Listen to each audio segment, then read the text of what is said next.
Room for Kings talk and so much more. Live and vocal. Allen Stiles on Sacktown Sports. Yes. On a Tuesday, Allen Stiles, Sacktown Sports, taking up to 2 p.m. On the eve of Kings play-in, we have play-in basketball today. You have the Hawks taking on the Magic, and, of course, the Grizzlies taking on the Warriors. And, a lot of back and forth on who the Kings should want. They got to take care of business themselves. And I keep saying I'm not going to disrespect the Mavericks. Speaking of the Mavericks, they had a press conference that is not their end of season press conference because their season isn't over yet. But Nico Harrison spoke to the media. But when he spoke to the media, there were no recording devices allowed, and there were certain invites to local media. So not everyone, normally how it works, if you have a pass, if you have a media pass, you have a media pass, right? There are certain things where, for example, I don't have locker room access. I can't get into the locker room, but I can go to the pregame pressers and postgame pressers. Brendan Nunez, he can get into the locker room. So there are different levels of that, but a press conference from the GM, that's a little different. If you have access or if you have a credential, normally you should be able to get in. Well, Nico Harrison, there were select individuals allowed to go or invited to go. Also, no cameras or audio devices were allowed. So we talked about having a photographic memory yesterday. You better have one if you are in that presser, because I don't know if you would be allowed to write anything down. I would assume you could write something down, but you can't record anything. So not a lot has come out from it. I don't know if this makes the Kings look any better because they just didn't say anything. And then what was it? Months later, they were probably on a winning streak, but months later, Monty McNair comes out and says something about the firing of Mike Brown, the trading of De'Aaron Fox.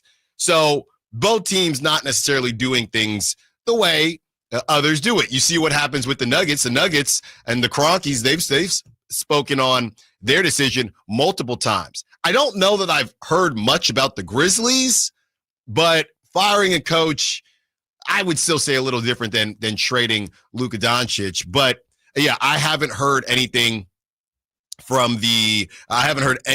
about the Grizzlies. So we're not letting the Grizzlies off the hook quite yet. I just haven't really heard anything. They did hold a press conference. They did hold a press conference. Okay, there you go. This is from CBS News, Texas. Nico Harrison says he has no regrets.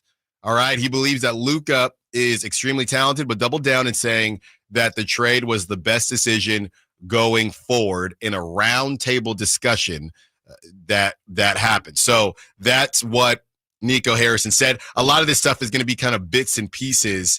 And he says there are no regrets on the trade. Part of it is doing the best thing for the Mavs. So as more bits and pieces come out, we will share that with you. Sometimes I kind of sleep on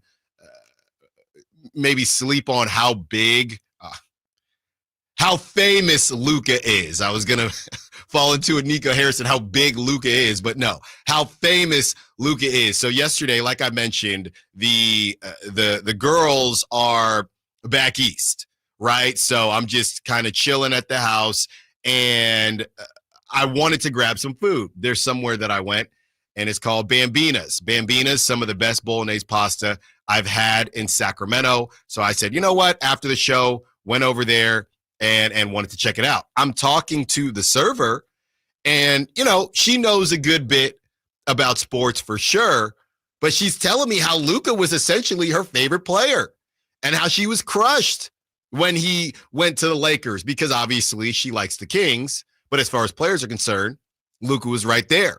And it kind of put in perspective to me how big of a star Luka is and how big of a fumble this was for the Mavericks. I've never ran into somebody that has said Anthony Davis is their favorite player. No disrespect, but it's just a different vibe.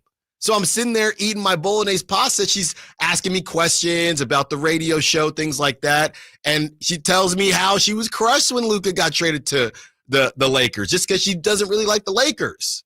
She's a Kings fan, but likes Luka. So Nico Harrison, you talk about legacies, and we're going to talk about legacies today as the Warriors, a couple legacies on the line, if you will, with Steph Curry, Jimmy Butler, Draymond Green, and I would even say Ja Morant and narratives as well. But you make a move like this, I mean, you might as well double down and triple down, hashtag Matt George, because what else are you going to do? You have to just ride it till the wheels fall off. You have to just take it to the grave. We'll never know how he actually feels. Maybe we will on a podcast 20, 30, 40 years from now. But for right now, as of right now, you got to just take it to the grave. So interesting stuff out of Dallas. The season isn't over yet. I was talking to Kyle about this because, like we said, teams are doing post or end of season pressers and exit interviews and things like that. The Mavs season isn't over, but they're doing it now. So just very bizarre stuff.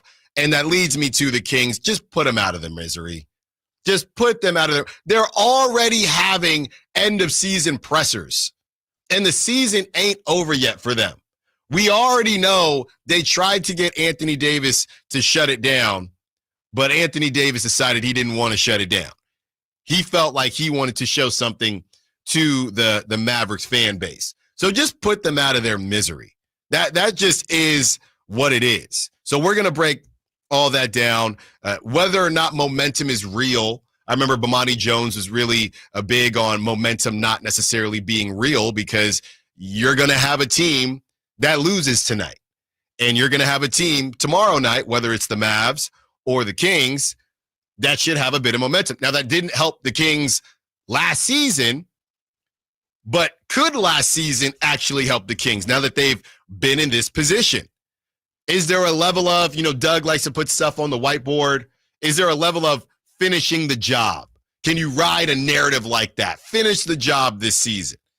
Now, most time, finish the job means win the championship. But for the Kings, relatively speaking, finish the job means get into the playoffs. Get to Oklahoma City. Get to Oklahoma City. You had a chance last season. Do it this season. But Nico Harrison continues to give the Kings a lifeline. He continues to, and my server also said this at Bambina. She said she was listening and, heard someone talk about, well, if it wasn't for the Mavericks, everybody would be talking about the Kings way more. And it's true. They continue to give the Kings a lifeline. So some playoff or play-in basketball going on. And Kyle, aren't these the games where the stats just live? It's like game 163 in baseball when that's necessary. These stats just, like Steph or Ja could go off for 70 and it would just live nowhere? No, it only lives in our minds. Klay Thompson had 0 points in a play-in game last year, but it doesn't count on his official record. That's crazy. It always lives in our minds. That's crazy. Jonas Valanciunas has had like a dozen games that just don't count. Yeah, just don't count. And what this is. I think we read off yesterday 60 or maybe 70%, maybe higher than that, of 7 seeds have gotten in to the playoffs. So that's going to be something to keep an eye on. And Anthony Slater was on the Flagship in the Bay talking about, look, the Warriors can say what they want about the game tonight, and how I saw Draymond saying they're not senior citizens and it's a little bit overblown. They don't want to play on Friday. They do not want to play on Friday. So this is an opportunity for the Kings, right? The Grizzlies are younger. When we go back and forth on whether or not you should want the Grizzlies or the Warriors, I mean, you look at it on paper, and I know the star power from the Warriors is what it is, but the Grizzlies are younger. They've been reeling, but they are younger. They got to come back on Friday. And after that, you see what they can bring. And if you're the Warriors, Jimmy with the leg contusion. It seems like every other game. Draymond had the neck thing. So every game at those ages, it's just kind of dicey. And I'm still of the mindset that the Kings should want to face the Grizzlies. Obviously, they don't have any control, and they got to take care of their own business. But both of these teams, going back to the momentum conversation, both of these teams will be reeling in some regard. Just to update you, the 7 seeds going into the play-in have never lost 2 games at home to fall out of the playoff completely. Sometimes they've been the 7, sometimes they've been the 8. Right. The 7 going into the play-in. They've always made it into the playoffs. 8 for 8. The 7 seed has never lost 2 games at home in the play-in. Okay, well, because of that, you definitely would say the Warriors need to win tonight, just based on history. Just based on history. The Kings can make history, right? Could that be another slight for Steph haters? You blew a 3-1 lead. You were the first 7 seed to not make it into the playoffs through the play-in. It's not a great look. It's not. I just don't think it matters at this point. It doesn't, but it's still not a great look. People don't even remember that the Warriors lost in the play-in the year before they won the 4th title. Yeah, well, Ja does, and it was to the Memphis Grizzlies. That's why. 4 hours with you. The Stockton Kings. When's the parade in Stockton in the 209 stand-up? Mason Jones, friend of the show. We talked to him during the media day, and he wins MVP. So shout out to Mason Jones. Stockton Kings, let's break all of that down. And as interesting as it may sound or random, does the Stockton Kings winning that championship, does that make the organization look more stable? Does that make Monty McNair look any better, or is it completely separate? Let's break it on down. Where are the rings? I got my ring size. I need it, Stockton. Allen Stiles, Sacktown Sports. On the move? Got somewhere to be? Take Sacramento Kings basketball with you. The Sacktown Sports app will let you stay connected to your passion. Never miss a moment of Sacramento Kings basketball with the Sacktown Sports app. Do you owe $10,000 or more in credit card debt or personal loans? With credit card debt at all-time highs, Debt Relief Advocates is urgently notifying consumers of debt relief now being made available, designed to aid consumers with out-of-control credit card debt. Those who qualify and enroll for this relief program will only have to pay back a fraction of what they owe. This is not bankruptcy or a debt consolidation loan. This is a relief program that credit card companies would rather you not know about, as it ends your debt nightmare and saves you lots of money. Consumers owing at least $10,000 in credit card debt or personal loans can now take advantage of this debt relief as the cost of living skyrockets. Debt Relief Advocates has established a relief hotline for you to call to learn what debt reduction you may qualify for, so don't wait. For this free information, call the Relief Hotline at 800-303-1219. 800-303-1219. 800-303-1219. Visit SacktownSports.com and join the Sacktown Sports 1140 newsletter.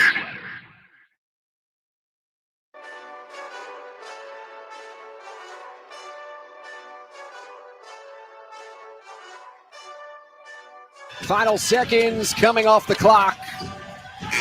And the Kings have done it on the road here in Game 3, taking the 2025 G League title.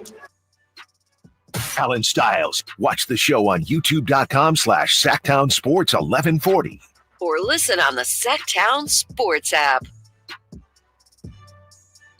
I also want to break down, we're going to get to the Stockton Kings in about a minute here, but real quick, as I was kind of previewing the show, like I said, Eric Martins joins us at 11.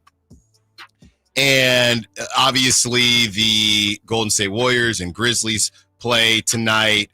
There are national media picking the Kings tomorrow, which isn't that surprising. Right. But what is surprising is one of the biggest names in basketball, Bill Simmons. We have some audio for you as Bill Simmons now. And this is what I've been talking about. We're going to talk about this about 10 minutes. So now all of a sudden, according to Bill Simmons, and it's more about Zubats than it is Domantas Sabonis, but according to Bill Simmons, he says his top 3 centers, and Domantas Sabonis is not one of them. And this goes back to what we were talking about yesterday about why Domantas Sabonis is evaluated differently, number one, and number two, how Domantas Sabonis can start to get the respect he deserves. We understand it's not fair. Zubats playing in LA definitely matters, but why Domantas Sabonis gets looked at a little bit differently. Kyle and I had a nice pre-show convo, so we're going to break all that down in about 8 minutes. But right now, it's about the 209. Feeling fine in the 209. Stand up. The Stockton Kings get it done. Mason Jones, the finals MVP. Just great stuff out of Stockton. It was a comeback win. All right. This is from G-Man, and the Stockton Kings are the G League champs. Great comeback win in Florida. Never led until the fourth quarter. A 14-0 run turns it around. Outstanding. Jason Anderson, G League champions. The Stockton Kings have defeated the Magic 118-110 in Game 3 of the G League Finals to win their first championship. There will be a banner in the Stockton Arena. Isaac Jones had 23 points and 13 rebounds. That's a man's man. Dexter Dennis had 23 points and 6 rebounds. Terry Taylor, 22 points, 12 rebounds. Mason Jones, 19 points, 13 assists. So defense optional.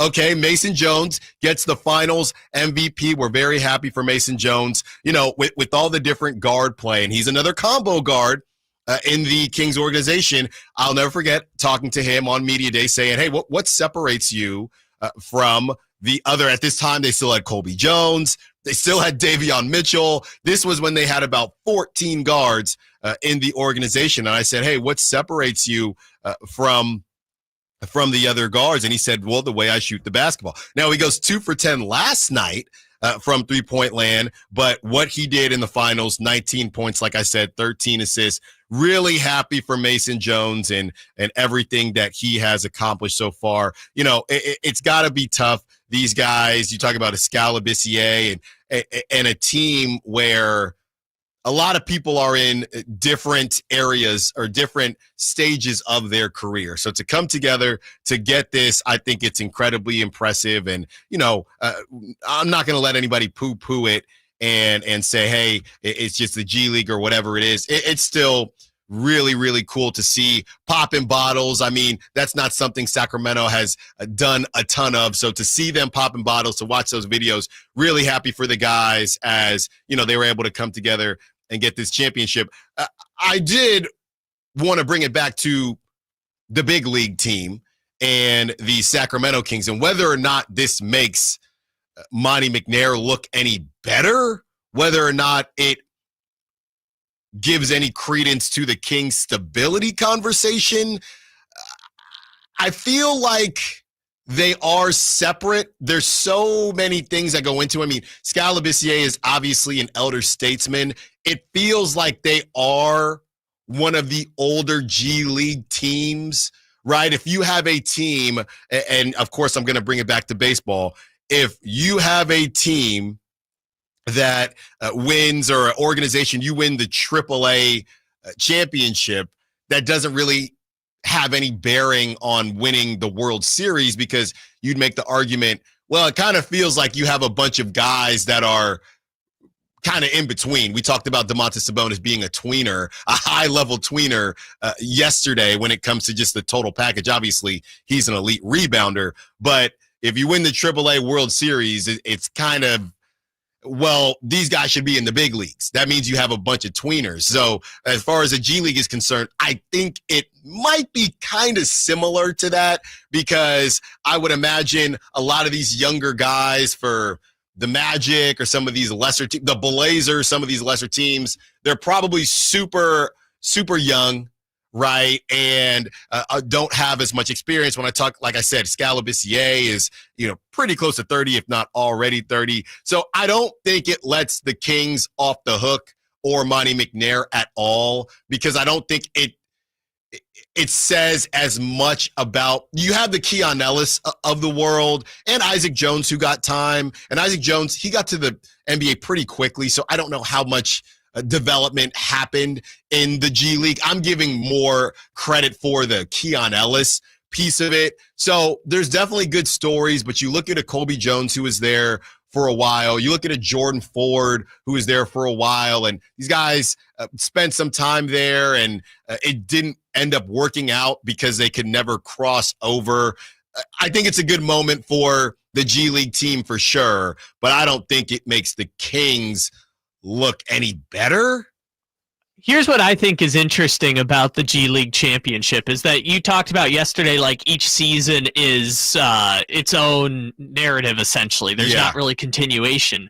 If you've been following the Stockton Kings for the last 3 years, it's almost been like they were building up to this kind of moment because they've had the number 1 seed in the Western Division 3 years in a row. Number 1 regular season team 3 years in a row. They made the conference finals last year. This year, they finally win the conference championship. They get to the G League finals, and they win in a winner-go-home situation. Mm-hmm. So in its own way, it's like they had been, you change out the players. Scal wasn't there the first year. Keon Ellis was leading them in 2023. Now it's Mason and Isaac and all the guys, Jake Elmore's and everyone else.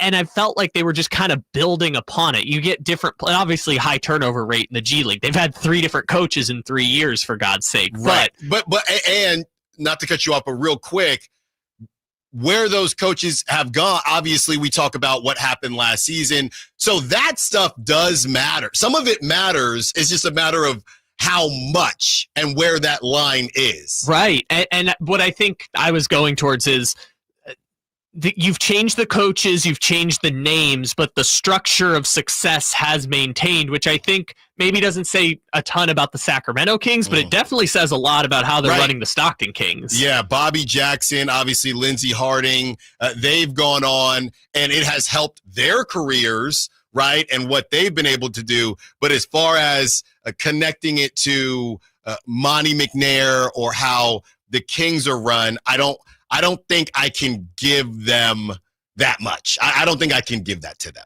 No, I just think we should. I know it's a G League affiliate for the organization, and people from the main team are down there all the time, but I think we should just give a shout to the Stockton Kings and the people who are running that ship over there because, again, they've changed out the players, they've changed out the coaches, they've changed out the general manager. It's the G League, so people kind of come and go a lot, and they've still maintained success and been able to build upon that success each year for the past 3 years.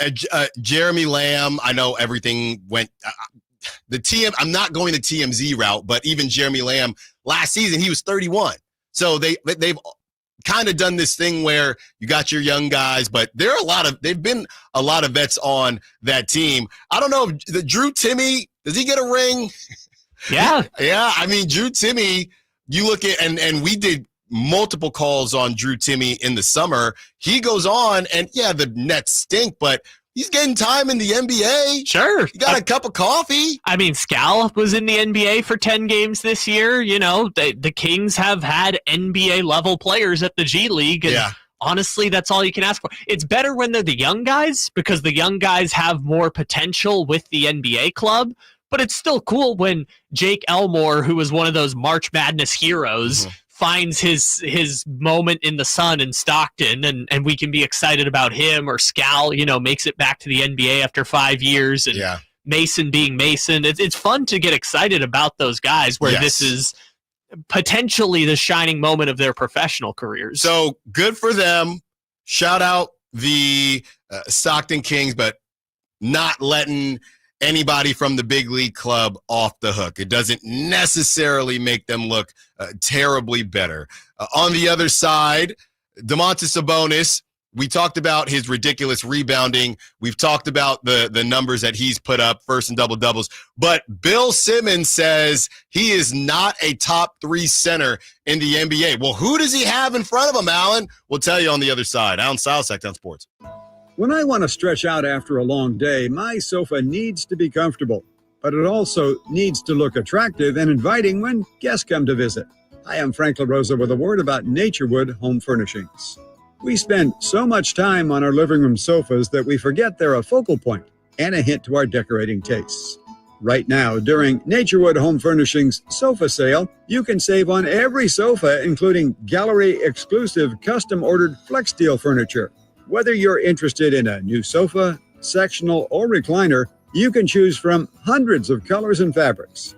Nobody has more styles and choices than Naturewood Home Furnishings.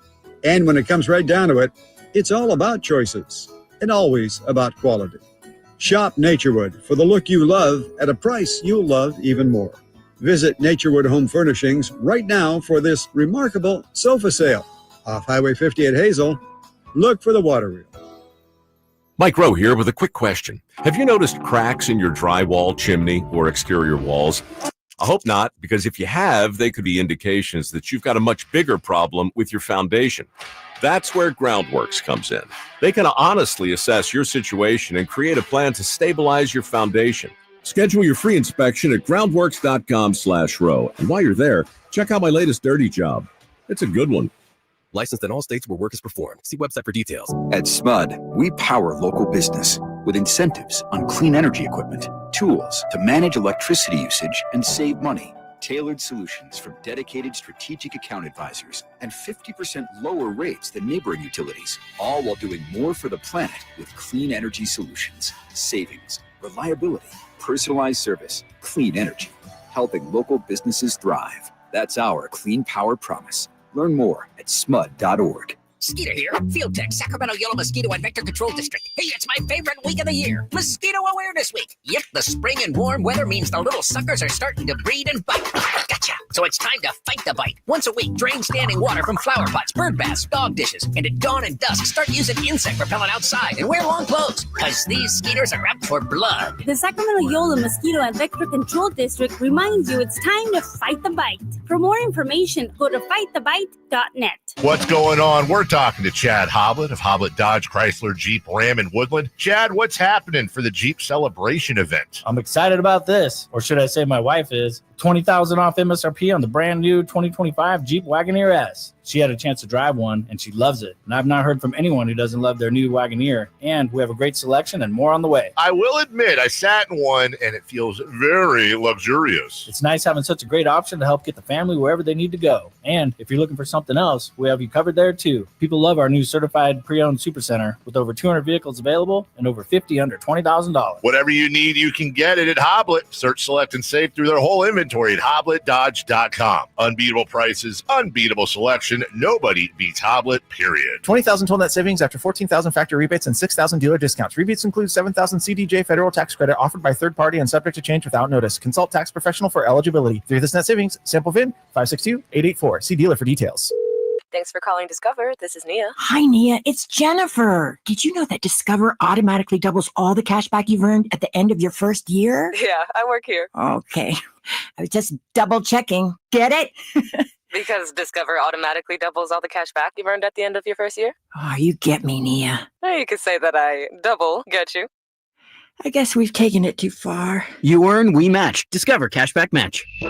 See terms at discover.com/creditcard. Why'd I go to the doctor? One day at the firehouse, I was so lightheaded I could barely stand. Even my crew noticed. Getting checked out was the right call. Turns out I have atrial fibrillation, which increases the risk of stroke about 5 times. Symptoms like irregular heartbeat, heart racing, chest pain, shortness of breath, fatigue, or lightheadedness can come and go. But if it's AFib, the risk of stroke remains. If you have symptoms, contact a doctor. I'm so glad I did. Visit NoTimeToWait.com, sponsored by Bristol-Myers Squibb and Pfizer.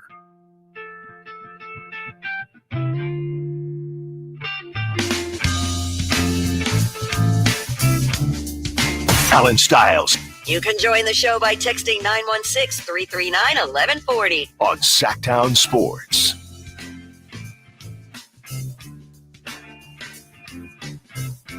This is from the 916. If you are just getting in your car or listening, this is not from me, but I'm reading it because y'all try to set me up sometimes to get yelled at, and I don't like that very much. So the 916 says, if Fox was still here, would they have more than 40 wins with 4 question marks? I'm not getting into that, 916. Now's not the time. Maybe the summer is the time, but season's not over yet. Now's not the time. I'm not getting in trouble. I'm not doing it. You could have let that one go. I know. Because I had to read it. I think that same guy asked the same question on the morning show because I heard Dave was talking about, like, I would assumed he would have gotten the surgery or something. Yeah, we'll never know. That's off-season talk. And honestly, by the time the off-season comes around, I don't even know if that's off-season talk. Because at that point, we're thinking about what the next moves are. We'll see how this season ends, play in tomorrow against the Mavericks. And then after that, the Fox thing, I mean, we'll never know. We'll never know. He didn't light it up, per se, with the Spurs. He wasn't healthy. So I care less about this season when it comes to De'Aaron Fox and more about those decisions that were made. But you're not getting me, 916. You're not getting me. Bill Simmons isn't getting on the good side of some Kings fans as he is breaking down his All-NBA ballot and had some really interesting things to say about Zubats on the Clippers. Here it is. Like the thing I was thinking with All-NBA was, hey, I've had Jaren Jackson in there all year, and I'm just watching Zubats going, this guy plays all the time. He stays on the court. He's gotten better as the year goes along. And to me, like the guy that he really reminds me of is Gasol on the Grizzlies, that 2013, 14, 15 era Gasol. He's not the passer Gasol was, but his how he's always in the right positions with his hands up. Players on the other team are always afraid of him protecting the rim. He's a better rebounder than Gasol was.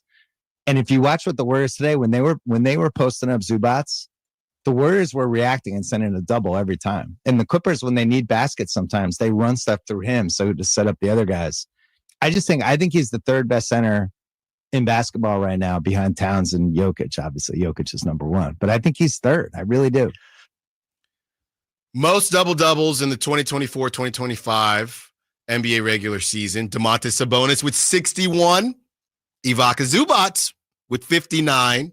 Nikola Jokic with 59 as well. Karl-Anthony Towns with 58. Giannis with 55. Trae Young with 51. And Alperen Şengün with 45. So there are a couple of different ways to break all of this down. Kind of the classic way here. You have Zubats with 16.8 points per game, 12.6 rebounds per game, 2.7 assists per game. Domantas Sabonis, 19.1 points per game, 13.9 rebounds per game, 6 assists per game.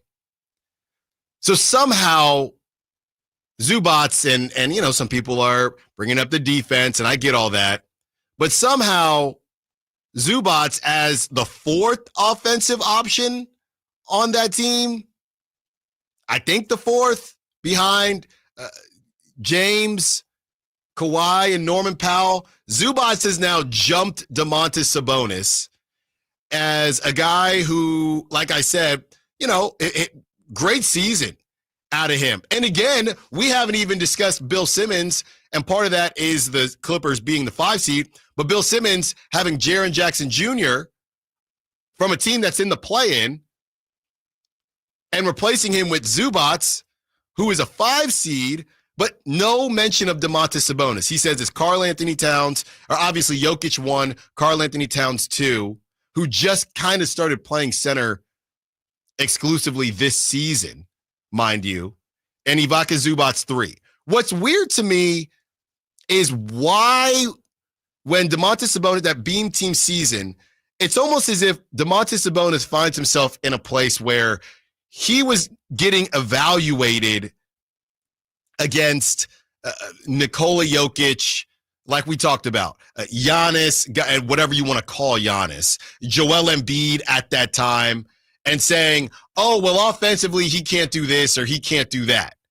Zubats has a really nice push shot. He's got a bit of an offensive bag. He doesn't stretch the floor.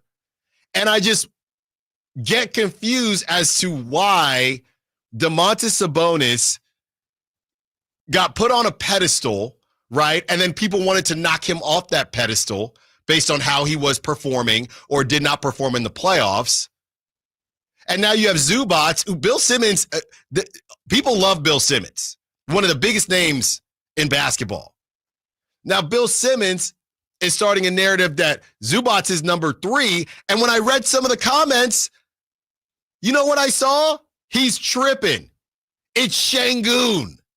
So I don't understand why Domantas Sabonis, who didn't even, going back to 2023, didn't have it wasn't a terrible series. But the idea was, well, he can't change the game. Or he can't, offensively, he cannot do that. But Zubats isn't being held to that standard. Maybe it's their style of play. You see Domantas Sabonis, I think he suffers from being too similar to Nikola Jokic. And you have guys like Zubats, who is a completely different player, so he doesn't get that comparison. I truly do. I also think that the playoffs matter. Now, we'll see what Zubats does in the playoffs, but nobody is sitting there arguing how much better Jokic is than Zubats. So why did they do that to Sabonis, whose numbers are better than Zubats? Why does Domantas Sabonis get held to a different standard, but then also get jumped by guys that happen to have better seasons? But they're not held to the same standard. There's nobody that's going to say, oh, well, and you could say it's a better team too. Zubats is on a better team. He's playing with Kawhi Leonard, James Harden, Norman Powell's having a career season. Ty Lue is their head coach. It's a better team. So I just don't really understand. It's one of the more fascinating situations where Domantas Sabonis, when he plays well, it's empty calories, it's this, it's that. The numbers are right there. He gets held to a certain standard because you can't put him in the same conversation as Jokic or anybody like that. But he can get jumped by other centers who don't get held to the same standard and whose numbers aren't as good. So it's interesting because there's two different conversations. There's the who's the best center this year and who's the best center period, right? Because who's been better this year, Zubats or Sabonis? You could make an argument for either side. Yeah. Which player would I want on my team? Sabonis versus Zubats. Now, if you ask me Sabonis versus Jaren Jackson Jr. going forward, depends on how good you think Jaren Jackson Jr. projects to be, or depends how good you think Şengün projects to be. But as it stands right now, I mean, Sabonis, again, this season aside, Sabonis has been All-NBA in the past. He's in the middle of his prime. Zubats is the same age as him and probably a bit of a late bloomer. So you take the proven commodity now, but obviously going forward, you would say you'd rather have Sabonis than those guys, unless you think Jaren Jackson is going to blossom into this all-world center potentially, or power forward. Yeah, Jaren Jackson is kind of allergic to rebounding, and he's a defensive player of the year, but he wakes up in foul trouble. Jaren Jackson, for the record, he averaging 22.2 points, 5.6 rebounds, and 2 assists. Now, obviously, he shoots the 3 ball a lot more. Like I said, a defensive player of the year in 2022, 2023. So a 2-time All-Star. So we get all that. And what is he, 25 years old? So I'm probably taking Jaren Jackson Jr. over the both of them just based on age and ceiling. But as far as right now, this is what I was talking about yesterday. It's just the idea, and I wouldn't call Domantas Sabonis dominant yesterday, and I'm not calling Ivica Zubats dominant today. Dominant is just a name that is, to me, reserved for the Giannis's, the true game changers of the game. But now all of a sudden, it's just like there's going to be a guy every season, even if their numbers aren't better than Domantas Sabonis, they're just going to be the name that jumps over because these brothers need to get in the playoffs. And the bottom line is these numbers just aren't, they look so, what the Chris Tucker meme when he's burning the dollar bill from Rush Hour and it burns red because it's fake. That's how Domantas Sabonis is viewed right now because they're not going anywhere. They're not going anywhere. And that is why I believe that he wants to have this conversation, or this is what's been reported in the offseason. Now, I do think, like I said yesterday, some of that is in his control, and it starts tomorrow night. But it is fascinating how there will always be another guy that will just jump Domantas Sabonis because he's in Sacramento, number one, and number two, you can't sit in the 9 seed and expect people to care. It's not going to happen. So that told me that all NBA streak is probably over. You got to get out of the 9 seed. On the other side, Christie's cuts, but from practice yesterday, we get to all that when we return. Allen Stiles, Sacktown Sports. On the move? Got somewhere to be? Take Sacramento Kings basketball with you. The Sacktown Sports app will let you stay connected to your passion. Never miss a moment of Sacramento Kings basketball with the Sacktown Sports app. This is a story of the one. As a maintenance specialist for university housing, he knows college students can major in wear and tear. Plus, housing so many students doesn't leave a lot of room to house all the supplies he needs. That's where Grainger comes in. With over 1 million industrial-grade products and fast, dependable delivery, Grainger carries the quality products he needs so he doesn't have to. From a new door hinge to a whole new faucet. Call, click Grainger.com, or just stop by. Grainger, for the ones who get it done. Allen Stiles here with your Sacktown Sports Injury Update, brought to you by Downtown LA Law Group. For the A's, pitcher Michel Otanez has resumed throwing from a distance up to 90 feet and could return sometime in mid-April. Brady Basso, out with that left shoulder strain, has been transferred from the 15-day injured list to the 60-day injured list. On the court, Malik Monk has been diagnosed with a left calf strain and will be reevaluated in 14 days, which means he'll miss the rest of the season and the play-in. This injury report was brought to you by Downtown LA Law Group. Hi, I'm Allen Stiles. Injured at work? Call Downtown. Downtown LA Law Group, California's leading injury law firm. With over 40 lawyers throughout California, they've won over $500 million in settlements. Downtown LA Law Group will get you compensation for your work injury. You don't pay unless they win. That's right. You pay zero up front. Call Downtown. Text Injury Help to 40222. That's Injury Help to 40222. Visit them at calldowntown.com. Whoa, it's you, the Capital One Bank guy. That's what they call me. Mind if I get a selfie? Yeah, sure thing. Say no fees or minimums on your Capital One checking account. Wow, that's a keeper.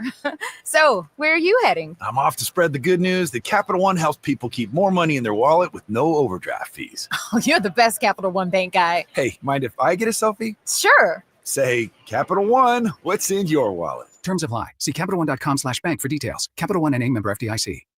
Listen up, Gen Xers. Elizabeth Banks here. The recommended age for pneumococcal pneumonia vaccination has been lowered to 50 and older, even if you're healthy. It's up to us to lead the way. We've done this before. Music videos, fanny packs, even the World Wide Web. So let's do it again and get vaccinated. We're at over 6 times greater risk for pneumococcal pneumonia compared to adults under 50. Gen X, this is our shot. Visit vaxassist.com to schedule. Sponsored by Pfizer. Save $12,000 off MSRP on new 2025 Silverado 1500 LT at the Meta Chevy Silverado Supercenter after all rebates. And Meta Chevy still has one of the largest selections in the Sacramento area with $12,000 off new Silverado exclusively at the Meta Chevy Silverado Supercenter. Now that's big, huge. See them all at metachevy.com. Together, let's drive. 550 savings was traded 2011 or newer. Not available with special financing, leasing, some other offers. Made a great deal at Meta. I'm Ken Korak with your Green and Gold Report, brought to you by Comcast Business, powering possibilities. Well, there's nothing more exciting for a team than to see the potential of a number 1 pick come to fruition. Now, we know it's early, it's just after 11 games, but Tyler Soderstrom from Turlock High was number 3 in the American League in batting at .381 and tied for first in homers with 6, and Jacob Wilson, number 4 in batting at .366. Comcast Business is powering the engine of modern business with reliable connectivity, enhanced cybersecurity, advanced fiber solution, and Wi-Fi backup. Comcast Business helps turn today's small businesses into engines of modern business. For details on special offers, including free professional installation and up to a $500 Visa prepaid card on qualifying internet bundles, log on to business.comcast.com. Comcast Business, powering possibilities.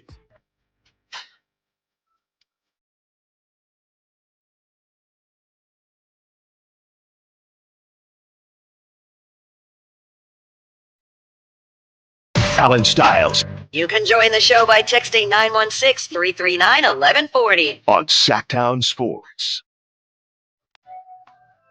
Of course, a lot of texts coming in to support Domantas Sabonis. Some not to support Domantas Sabonis as well. Let's get to them right now. We have Chrissy's cuts also. 916 says Zubats is a better player than Sabonis. So tired of the Sabonis gets no respect crap. He's an above average player. That's it. He doesn't dominate offensively, and he is mediocre on defense. His elite rebounding is mostly a result of who is surrounding him on the court. If you're the only 6'11 player surrounded by shrimps for teammates, it will inflate your rebounding stats. How about Sabonis does something that contributes to winning, and then he can get his flowers? Look, I did say, and I said this yesterday, it's in the Kings' hands. It's all right in front of them. They're going to have a wounded team on Friday. They have a wounded team tomorrow night and a wounded team on Friday. I do disagree with your note as far as, well, you say Domantas Sabonis doesn't dominate offensively, but I would say neither does Ivica Zubac. And Domantas Sabonis averages 3 more points than Zubac.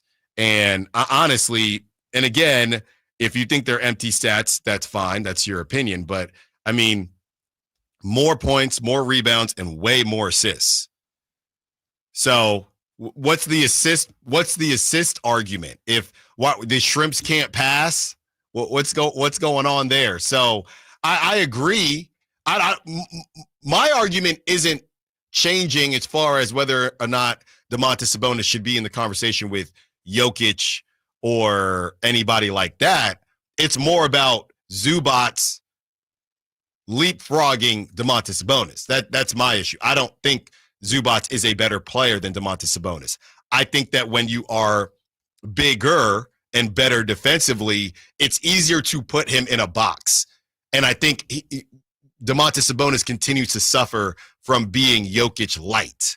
Now, if Şengün starts passing Domantas Sabonis, and Domantas Sabonis, again, they're the 2 seed, so that's part of it. But how interesting is it that they are the 2 seed and basically nobody is like, you know what, Şengün should be a lock for all NBA. Maybe that's why he's a Domantas Sabonis clone. Now look at Şengün's stats: 19.1 points per game, total rebounds 10.3 and 4.9. So I believe off the top of my, I mean, that's essentially the same points per game, but again, Domantas Sabonis more assists and more rebounds, and Şengün is not he does not have the defensive conversation either.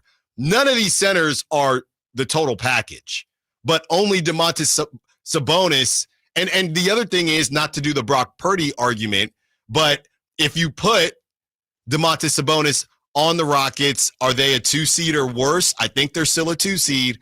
If you put Domantas Sabonis on the Rockets, are they still a 5 seed? I think they're still a 5 seed. If you put any Zubats or Alperen Şengün on the Kings, are they better than a 9 seed? To that argument, if Zubats is a better player than Sabonis, if you put Zubats on the Kings, are they better than a 9 seed? I can't say yes. Well, they'd be better defensively for sure. Because the one thing I do want to say for Zubats' defense is, like, he has been a Rudy Gobert, Jarrett Allen level center this year. Now, everyone's chasing Wemby and Evan Mobley, obviously, but Zubats is probably going to be an all-defensive player this year. Yeah. Yeah, it's just interesting how that, I just can't get over that Beam Team season when, I mean, people were literally like disgusted that the Domantas Sabonis was being put in certain conversations, and even last season when he had the double streak, it's empty. Is it empty calories because the team isn't good? We don't think of what Şengün's doing as empty calories because they're a 2 seed, right? And so it's just, to me, You put Domantas Sabonis on the Rockets, is it still empty calories because they're a 2 seed? No. I think the difference too, and I know they ended up in the 9 seed and everything, but last year's Kings team was really good. They were 42-29 at one point in the season. They didn't even get to 42 wins this year. Yeah. So I feel like it's kind of a misnomer at times to be like, well, obviously that team wasn't good, but Sabonis. No, the Kings were good last year. They should have been a playoff team. And injuries were probably why they fell apart at the end. If they had won 46 games this year, they would be the 8 seed in the West. So I understand why Sabonis isn't getting the love this year versus the teams that were really good, like the Rockets, the Clippers, and to a certain extent the Grizzlies. Yeah, but that's still different than the actual players. When it's normally when a really good player is on a subpar team, you don't hear any, man, free Sabonis, and look, you don't hear any of that. And I think honestly, it's just because it's Sacramento. The 209 says, if you ask any team if they would take a center that leads the league in rebounds, double-doubles, gives you some triple-doubles, and averages over 6 assists with a 3-point shot, come on, man, who's not taking that? I'm with you, 209. It's not that simple, but I'm with you. I'm with you. Now, again, it goes to, I don't know about the being the tallest guy on the team argument with the rebounds, because, I mean, aren't most centers usually the tallest guys on their team? I know the Kings have a smaller team, but it's not terribly small. So I understand why there are conversations with just centers that are on winning teams. I get that. But at the same time, it's a little bit frustrating that there's always a flavor of the month that's hopping over to Domantas Sabonis, and only the Kings can fix this. That's just what it is. The Ramona Shelburns and some people that kind of ride for the Kings, all that riding stops when it's playoff time and you're still watching Zubats and you're still watching Şengün and I don't know if you're going to be watching Jaren Jackson Jr. or not. I mean, you get past this game, and if it is the Grizzlies, I think it's a great opportunity, and that's really what we were talking about yesterday. It's just a great opportunity for Sabonis to do something. You come out and you have 22 and 22 or something insane to lead your team to the playoffs. Maybe people stop putting random centers that have a good season ahead of you, because he's been doing it consistently. I don't know if it's random. I mean, these are all-star level centers, but I understand there's levels to all-star versus all-NBA. But let's go back to this season and how bad of a snub Sabonis was. This is all part of it, right? It's all part of it. I get it, but then you come to the end of the season, and I would understand somebody choosing Jaren Jackson Jr. over Sabonis for their All-NBA team. I might not agree with it necessarily, but I at least understand the process a little bit more. What happens is when you're not in the playoffs and when you're in Sacramento, you're always going to be the odd man out. That's just what it is. And now they don't really have a high-level star, right? Jaren Jackson Jr., people are going to watch because of Ja Morant. People are going to watch him. The Rockets are the hot team this season. People are going to watch them. They're in Houston. People are going to watch these guys. Zubats is in LA, Harden, Kawhi. They're not watching the Kings, and the Kings right now, when you don't even sniff being out of the play-in, you're not giving anybody a reason to watch you. But in the case of Şengün, we know Şengün has not had as good of a season as Domantas Sabonis in terms of value. Every nerd stat, every basic stat will tell you. But are people for the All-Star game? The coaches who chose the reserves rewarded Şengün for being on a winning team. Right. Do you think that's going to carry over now? I don't know. It could, but last year it didn't. This year it might. It's an interesting situation. Well, with that. whatever screws over the Sacramento Kings player, that whatever that is, that's what it is. Whether it's Malik Monk, whether it's Domantas Sabonis, whatever it was. Oh, well, you guys, and that's what Malik said during media day. I know we got to get to a break, but that's what Malik said. He said 2 years ago when I didn't win, they said that we won enough, but it was something that went on.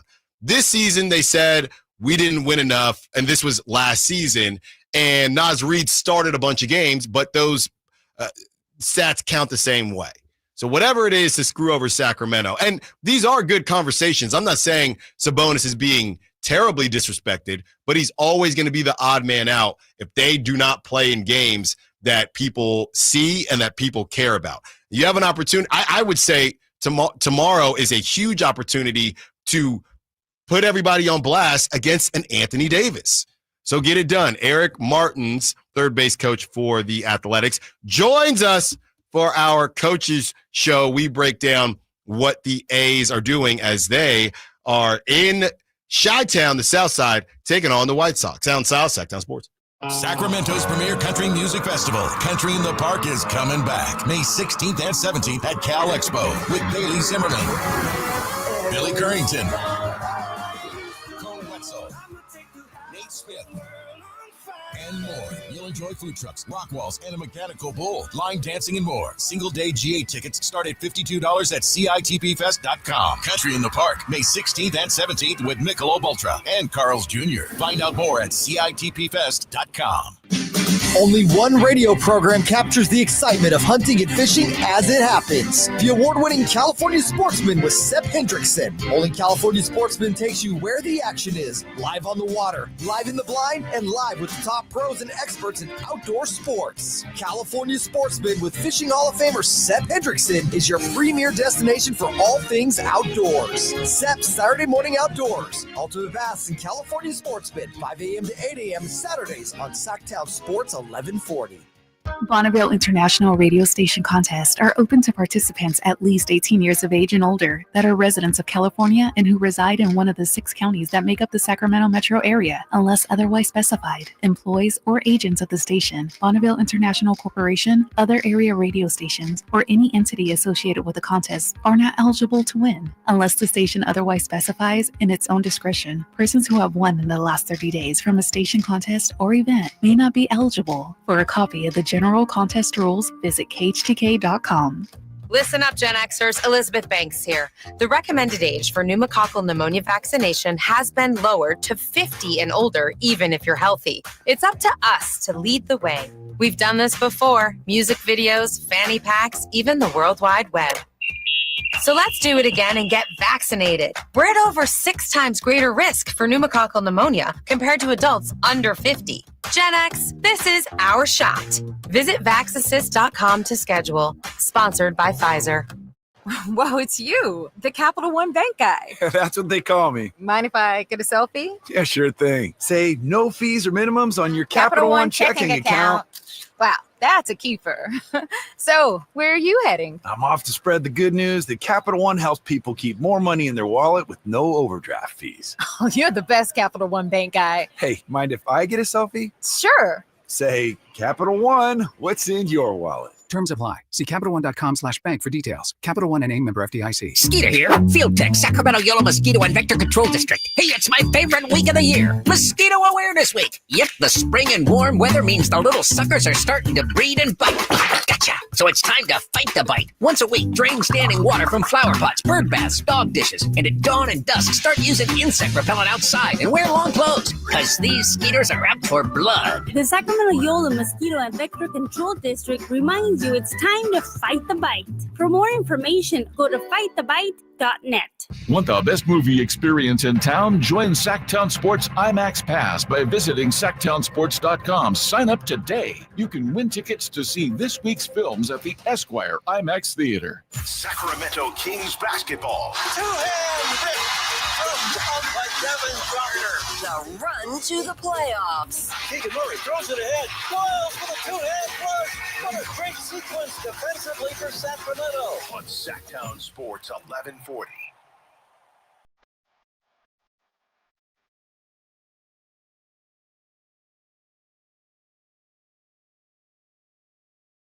Your home for Kings talk and so much more. Live and local. Allen Stiles on Sacktown Sports.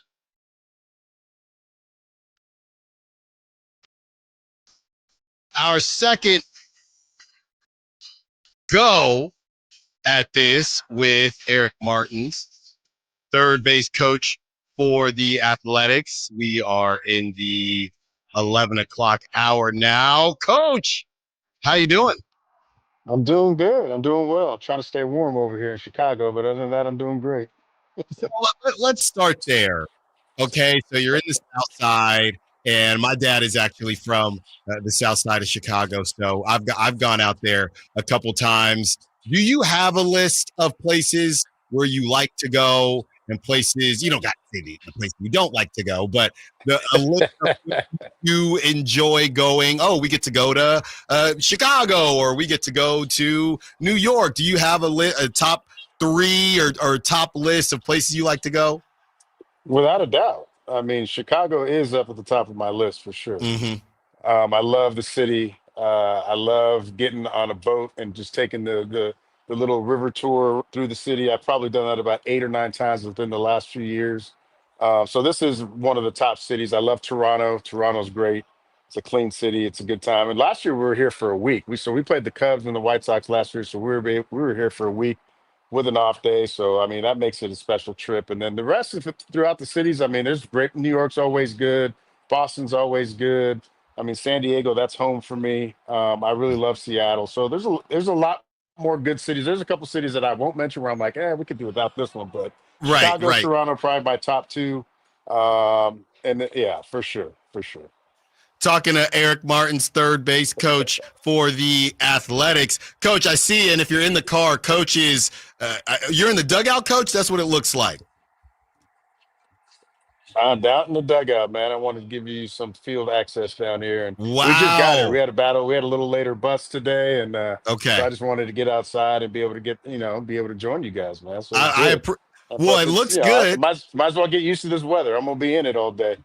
That's right. Well, it looks good. And I was going to say, because I see for those in the car, Coach has on the Breaking Barriers Jackie Robinson shirt. It is Jackie Robinson Day.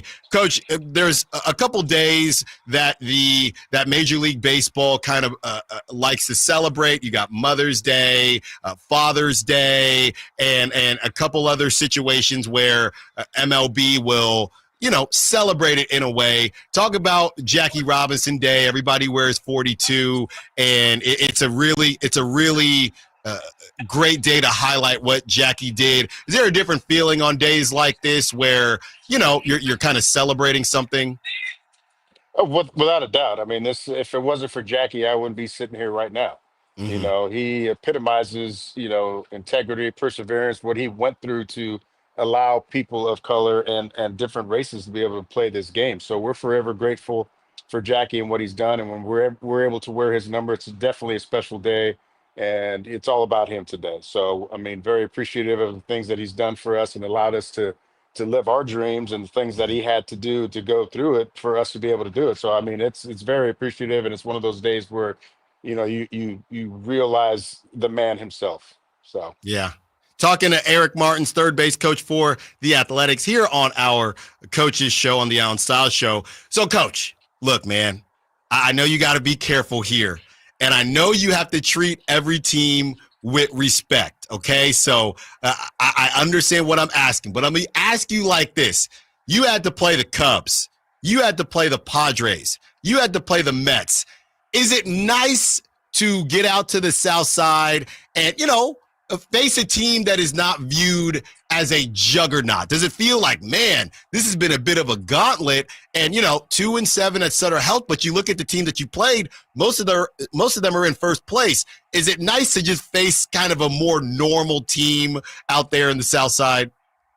Well, it's part of our process. You know what I mean? We want to be competitive, and any day, any team can beat anybody. So it's not really even thinking about that and going out and thinking, oh, we finally got a little bit of a break, because we got to go out and play baseball, and we got to go and win baseball games. So it's not a matter of the opponent. I mean, we were in all those games. The Cup Series was a little tough, but we played the Padres tough. We easily could have beat them a couple times. The same with the Mets. You know what I mean? So we're competing, and we're really, really close to where we want to be, and we see ourselves as a team moving forward. Whatever team is on the other side, it doesn't matter. We expect to go out there and win anytime, against anybody anyway. So, yeah, got to do it. Talking to Eric Martin's Coach Eric Martins of the Athletics. Coach, a couple of the guys are a little cold right now. Where is that line of, because I remember back even when I was playing, when it becomes a thing and you start tweaking stuff and then it just snowballs. Where is the line when a guy is struggling to where the hitting coach and just the organization, the coaching staff says, hey, we're noticing you doing this. Nowadays, you got video. You can take BP during the game. I mean, the overthinking that I would do would probably be incredible. But where is that line where it's, hey, some of it is baseball. When you look at the exit velo, if somebody is 0 for 4, but their exit velo is over 100 or on average, does that get viewed differently? How do you work that process of we're feeling good about our swing or, hey, I'm ready to maybe try something else? Yeah, that's that fine line. You know, when I used to do the hitting, that was always the most difficult part as a coach was being able to know that that this guy's struggling. You can see the frustrations mentally, even sometimes physically, but you need to keep positive and you need to keep the process going with them, right? And you just start recognizing the small things first. You don't make big mechanical tweaks this early in the season, right? They've been working on what they've been working on since either last year, the offseason. You know, you start looking at pitch recognition. Are they swinging at the right pitches? Are they staying with their approach? And then now if those things start to add up and you say yes, yes, yes, yes, and yes, and then maybe you need to break down the swing a little bit more. But right now, I mean, our guys are, we got guys that are hitting, we got guys that aren't. That's just baseball in general. We know what this team can do when everybody's hitting. And I know we're really, really close to turning that corner where we want to be as a team. I mean, we're like I said, we played these teams early and we've competed with them. You know, a hit here, a play here, a pitch there, or something like that, and things could be different. You know, we could have won early in the year. We could have won 3 out of 4 in Seattle, or maybe even won the whole series. So it's one of those things where it's just like you look where you're at, how you're playing.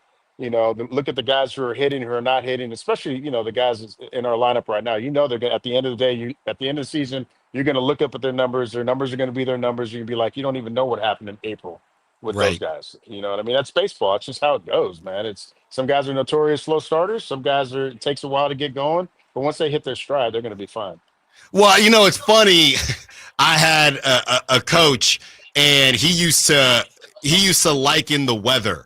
Right. And you have guys that like hitting and go. Because I was one of those guys. I played in Philly. My split before April and after April was incredible. So they used to say, sun get hot, Allen get hot. Are there guys like that is pretty obvious? Hey, man, I can't feel my hands. These hand warmers don't even work. Just get me to May, June, and then maybe we could do something. Yeah, that was one of those guys. Yeah. that was me, man. I'm so kept till I die. You know what I mean? Yeah. So this 50, 60 degree stuff for me was not, and I'm talking 60, that's a shame when we're talking about 60 being cold, but that was true, man. Beginning of the year, it was cold, man. You're just surviving. You're just trying to get some good at-bats going. But yeah, the weather does have a big part of playing it. We've been pretty cold. The last weekend in Sac was awesome. But look at where we played, man. We played in Colorado in a darn blizzard. We're coming here to Chicago, and it's going to be a little balmy here too. So, once it warms up, these guys will be fine. But yeah, definitely those guys. There are some guys that just can't hit in the cold, man, and I was one of them. So I can empathize with them. Well, look, there comes a time where you get called on. It's the bottom of the ninth, right? If you're on the other team. Yeah. And Mason Miller is on the bump. I might just throw out a bunt. I'm not even trying to swing right there, Coach. To be completely honest with you, when it comes to Mason Miller, is there a feeling in the clubhouse? I think back to the Kansas City Royals, who they had the 7, 8, 9 guys that would just shut it down, right? And, hey, let's just get to the 7th. It kind of shortens the game for them. Is there a feeling in the clubhouse where it's, hey, if we have the lead going into the 9th, we know that Mason is going to get it done? Well, how nice is it having a weapon like that to kind of shut down games for you? It is unbelievable. It is one of those things where it's just like, okay, let's And so you play the game a little bit differently, right? You start to maybe add on that extra run, or you're going to push across for that run and maybe get a bunt down or do something to try to get that lead, because when you come into the ninth and we got Mason coming in, that we got our odds of winning are really, really high. So he's special. He's one of those special guys at the end of the bullpen that is an all-star, is going to be an all-star to come. And I mean, we just need to get to that point with him, and even with maybe 2 outs in the 8th inning or 1 out in the 8th inning, in a series where we want to win this series, we might be able to bring him out of that point. But to be able to have that weapon, man, it just, like you said, it shortens the game. And we got some guys back there that are starting to fill in some roles that we can get to that point. And once a couple months into the season and everything settles in, we'll have those 8th inning guys to get to Mason and go like that. And our starters are throwing pretty well themselves. So, but to your point, with Mason Miller at the back of the bullpen, man, it really is a good feeling. Coach Eric Martins, thank you so much. Coach, you said you like being in Chicago. Do you have any places that you normally go to eat? Are you a deep dish guy? I mean, it's casserole. That's what it is to me. I can't do it, but are you a deep dish guy? You got some spots to go to in Chicago? You got to try them all, right? You got to go to Gino's. You got to go to Lou Malnati's. You got to go to Giordano's. You know what I mean? We went to Gino's yesterday just as a staff. It was just like a little lunch, and it was good. It's solid. You know what I mean? But I like a place. There's a little steakhouse out here. I like to go to Rosebud. It's a good little spot. Sit at the bar, have a nice little meal, glass of wine. So, I mean, there's so much good food in this city that I can't even begin to name the restaurants that I like. But I do have my normal and usual spots when I have a certain, we have a day. I've tried all kinds of different places. The pizza is the pizza. You know what I mean? It's like, okay, I'm good with it. It's like going to Philly and having a cheesesteak, So right. You do it, you get it done, you have it, and you're like, all right, I'm good. Now what? What's next? So I can't eat too much of this deep dish, man. I'll be in a coma. Yeah, no, because you're gonna be working that. What is it? You go left arm when you're sending somebody home. If you go your left arm, I go with the right arm, man. I go with the right arm. Yeah, so go with the right arm. You're gonna be doing it a lot against the Chicago White Sox. Coach Eric Martins, thank you so much for joining us on our coaches show every Tuesday at 11 o'clock Pacific time, of course. Even when Coach isn't on Pacific time. Coach, thank you so much. We'll talk to you again next week. Absolutely, looking forward to it. Al. Take care. Great stuff from Coach Eric Martins, third base coach for the Athletics. On the other side, Christie's cuts from practice as the Kings prepare to take on what's left of the Dallas Mavericks. Allen Stiles, Sacktown Sports. On the move? Got somewhere to be? Take Sacramento Kings basketball with you. The Sacktown Sports app will let you stay connected to your passion. Never miss a moment of Sacramento Kings basketball with the Sacktown Sports app. What's up? We're talking to Chad Hoblet of Hoblet Dodge Chrysler Jeep Ram in Woodland. Ram Truck Month is back. Chad, what kind of deals are happening at Hoblet? Right now, save up to $17,000 off MSRP on the hard-to-find new 2024 Ram 2500 Bighorn Crew Cabs. We have hundreds of new Ram Heavy Duties available with huge savings, including on the new 2025 Ram Heavy Duties. One of many reasons we are California's #1 Ram truck dealer. Okay, what kind of selection are we talking about? We have over 300 new Ram Heavy Duties available, including the all-new 2025 Ram Heavy Duties everyone's buzzing about. With more arriving daily, it's a full-on Ram takeover. If you've been thinking about a new Ram Heavy Duty, now is the time, especially with potential tariffs that could impact the pricing soon. Search, select, and save through their whole inventory at HobletDodge.com. Unbeatable prices, unbeatable selection. Nobody beats Hoblet, period. 17,000 total net savings on select new 2024 Ram 2500 Bighorns after $79.72 factory rebates and $90.28 dealer discount. Rebates include $500 first responder bonus cash for eligible first responders. Toothless net savings. Sample VIN 395, 300, and 396, 633. See dealer for details. It's Carmichael Dave talking to you about my good friends at American Energy. You're in the Sacramento area. You know how the seasons work. They are a-changing right now. So American Energy wants to help you stay warm for the rest of the cold season, but help you stay cool during the warm season. Best way to do that, make sure your system is operating safely. So right now is the time to take advantage of half off a tune-up, $24.50. They cut that right in half, and if you want a diagnostic, guess what? You can't beat free. If it's free, it's me, and now it can be you. And also, it's the end of the season blowout. $4,000 off a new system plus any rebates. That $4,000, that's a direct drop from the sticker price. It's a great deal. Check them out at the aeway.com or an instant quote, or give them a call at 916-520-9990. That's 916-520-9990. Tell them your good buddy Carmichael Dave sent you. Call 916-520-9990 now.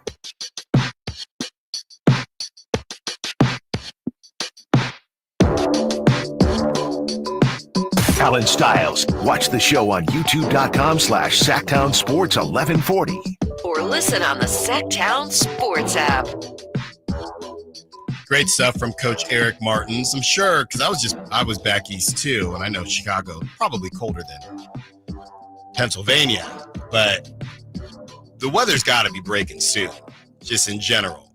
I will say back east, I know Chicago's Midwest, but places that really have seasons, they do tend to just enjoy summer even more. And spring when spring warms up, because out here in California, it's always pretty good weather. You'll have some rain here or there, but one thing I did appreciate being back east is when the weather is good, they're going to take advantage. You know, they're out in these streets when the weather is good. So we hope that the A's can get back on the winning side of things. And Coach didn't want to say it, but the White Sox are terrible.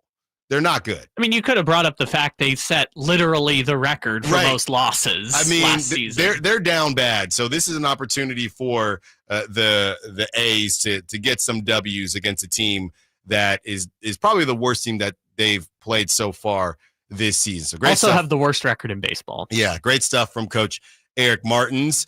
Kyle, let's just roll right into it. Chrissy's cuts from practice yesterday. Let's get it. There's a way that they probably want to play, then they don't necessarily have a point guard, so you can't play that way. So it's by committee, hot hand, play through AD. There's a lot of different things that they do, obviously, but they're finding their way at the same time, because when you have injuries, guys are rusty, different things, and it's tough to kind of work them back in. But when they're your main guys, you have to live through the rust as they knock it off. I think that the playoff intensity went up across the board throughout the league as things start to see where you're at, what you're going to do, who you're going to face. Some guys, to Deuce's point, are coming back, and all of a sudden you have to make sure that they get their minutes and maybe even play them some more minutes in situations that they normally wouldn't. But that playoff intensity, once this time of year comes, it ramps up, and it's palpable. You can feel it through the television. If you're in the arena, you certainly can feel it, and if you're on the floor, God bless you. I mean, you're going into a fight. If you're not physical, you're going to get knocked the hell out. So that's really it. I mean, most of our guys have been there before, so you don't really have to explain it. For those that have not been, you don't know it's hot until you touch it. So you got to go in and feel it. And when you do, you'll understand. And that's why it's super important for us to get to these spots. It's not where we want to be, obviously, but we need to experience it, because once you experience it, then now you don't have to go back over it and try to explain it. You know exactly what it is. And when you know what it is, you know that the preparation is different, the focus is different, the conversation is different, the physicality, the attention to detail. Like, you go on and on and on. Everything that is playoff worthy, you have to have all those things in spades. It's a must. You know, I can tell you all day that it's going to be physical, but until you walk in there and you get hit, then you understand it. So I'm focusing on details and different stuff so that they're locked into that. The physicality, they'll figure that out as soon as they step on the floor. As soon as they step in the arena and they feel the vibe from our fans, they'll understand that this is a different environment. So you better bring it. Great stuff from Doug Chrissy. Great opportunity for Doug Chrissy. 1 o'clock hour, talk about who has the most to gain on the Kings from, I don't know if I want to call it a playoff run, but a mini run. Who has the most to gain from the Kings doing some things and realistically doing some things, getting to the first round, getting to play the Thunder? Who has the most to gain? Because I think Doug Chrissy has a ton to gain. I've already said I think Doug Chrissy is going to hold on to the job, and I think he should hold on to the job. But it is going to be a great opportunity for him to be in Sacramento. As much as we know he loves the city, he loves the fan base, and have an opportunity to get a win that doesn't really count. This has got to be the most weird situation ever because you have a play-in game with an interim coach. So what we're watching just didn't actually happen. The stats can't live anywhere. Because he's the interim coach, that's kind of interesting as well. But we all know what we saw, and it would go a long way for Doug Christie and a great experience for him. If this is going to be your guy moving forward, you want him to have these experiences. So very exciting stuff. And when I look at Doug Christie and the opportunity that he has and that the Kings have, this is I'm calling it the showdown of this is the no point guard bowl, the no PG bowl. I know it's not college football, but it's the no PG bowl, the no PG showdown. The Kings don't have a point guard. The Mavericks don't have a point guard. We should do over-under turnovers, Kyle. We have to do over-under turnovers for that game because it might be a little bit sloppy. It's going to be a matter of who gets hot and who dictates the pace. I think that's the tough thing for the Kings not having a point guard because we will hear Zach LaVine talk about it on the other side. We've heard Doug talk about it. They continue to talk about pace, right? It's a little tougher to play with pace. Well, number one, you got to get stops to play with pace. And number two, to play with pace with no point guard. It makes it a little tougher.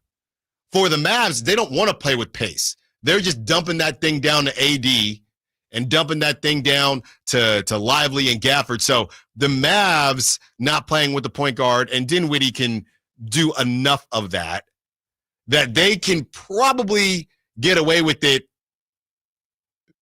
more easily than the Kings can. So there's no point guard on either team, no traditional point guard. It is the most play-in game ever. Two teams that traded away their best players and are injured as all get out. Well, first of all, you could say that 76ers versus Clippers is also the no PG matchup, right? Get it? Because Paul George never plays. Okay. Get it? For either team. Yes. Just to play a little game here too. If you had to guess, so since the Luka and De'Aaron Fox trades, who do you think has the most turnovers per game between Dallas and Sacramento? So the Luka trade and the Fox trade happened basically on the same day within 24 hours. Right. It's not a perfect science because Luka didn't play a lot that season. But also, again, Kyrie played for about half the time. Sabonis played for about half the time for the Kings. I think the Kings have more turnover. It just feels like they just play soccer with the ball sometimes. The Kings have to have more turnovers. So you would be correct. The Kings are at 12.7 per game, which would be 19th in the league. The Mavericks are at 12.4, which would be 23rd in the league. A lot of turnovers tomorrow, man. Again, high number is good. So they would be the 8th worst, and the Kings would be the 11th worst. Yeah. So, look, you want to play with pace, but not at the expense of taking care of the basketball. You know, you cannot. That is how these teams, Spencer Dinwiddie, PJ Washington, transition threes. That's how you, number one, keep a team in it. And that's also how you take a fan base out of it real quick. You turn the ball over, live ball turnovers, especially some transition threes. It'll get real tight in that building really fast. So I know they want to push the pace. I get all that, but you have to take care of the basketball. That's number one. We'll hear from the rest of the Kings, Keegan Murray and Zach LaVine on the other side coming out of their practice yesterday. Allen Stiles, Stockton Sports. Keegan Murray plays here. Keegan scores another three-pointer.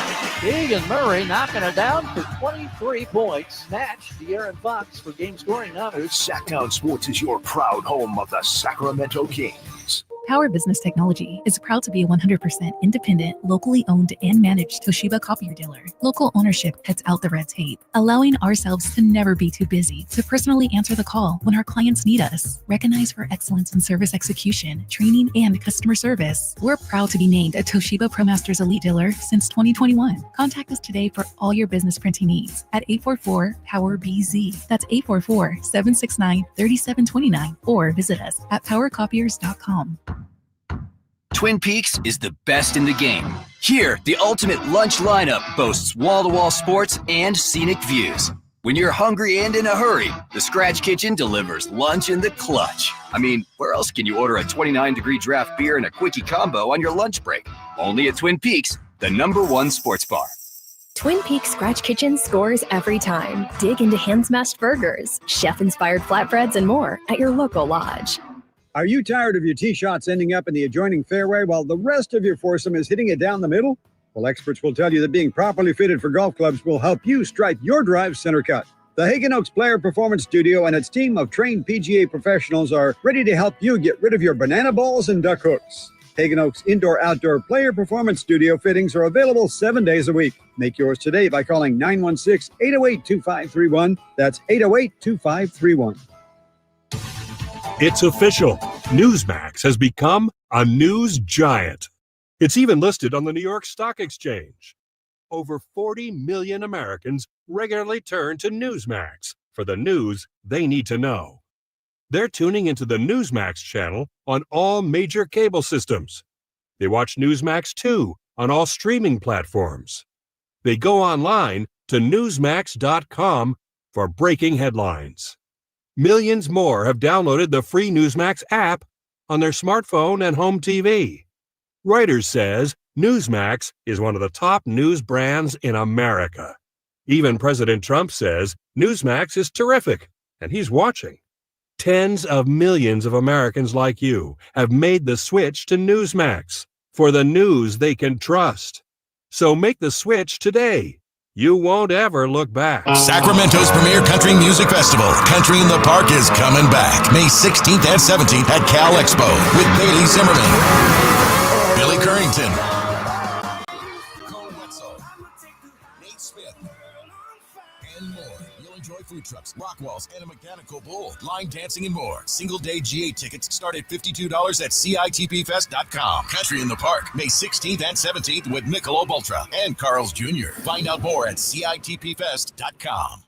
Hello, Sacramento. I'm Emron Pilati, owner of True Sports Cards and Collectible Store here in Rockland, California, and the host of the True Sports Cards Show that airs right here on Sacktown Sports 1140 every Saturday from 10 to 11 a.m., where we discuss the latest trends, hottest products, and deliver exclusive interviews with other industry leaders. And don't forget to visit our shop, True Sports Cards, at 6661 Stanford Ranch Road in Rockland and see what we have for all your sports card and memorabilia needs.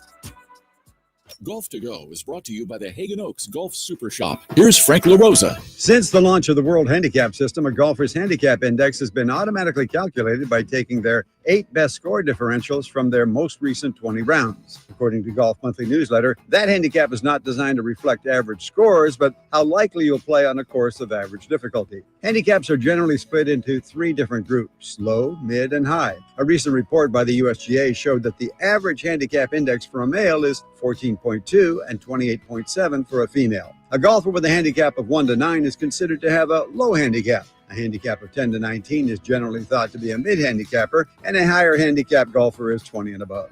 Nearly 50% of males are mid-handicappers, with 30% carrying low handicaps, and under 20% of female golfers are in the low and mid-handicap groups. Carry your handicap proudly and play on. It's supposed to be fun. That's your Golf to Go. I'm Frank LaRosa.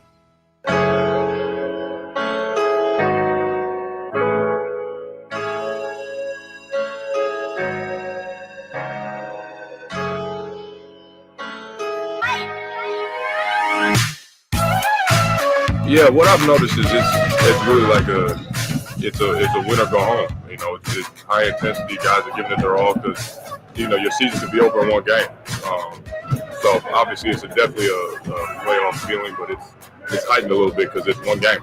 How much is playing with pace key for the next 2 games specifically, especially Dallas with the size? Yeah, I mean, you don't want to get in a half court battle with them, especially in the half court defense. We're gonna have to run sets and things like that and make shots. But the easier we can make our lives with getting out, get easy baskets, and just threes, free throws, layups, we will take that all day. Obviously, not beat anybody. Allen Stiles. Watch the show on youtube.com/Sacktown Sports 1140. Or listen on the Sacktown Sports app. 916-339-1140. How you feeling? We are getting closer to the play-in. I'm excited for play-in basketball tonight. Warriors, Grizzlies, got to figure out, like I said, I'm out here in these streets. I got to figure out where I'm going to watch it tonight. I'm trying to get there is Return of the Roar tonight live. So I was trying to get Brendan, Frankie, and Chris to join me somewhere. Frankie said he might join me once they're done out in Natomas somewhere. So hopefully I don't have to Steven Glansberg it, but I will.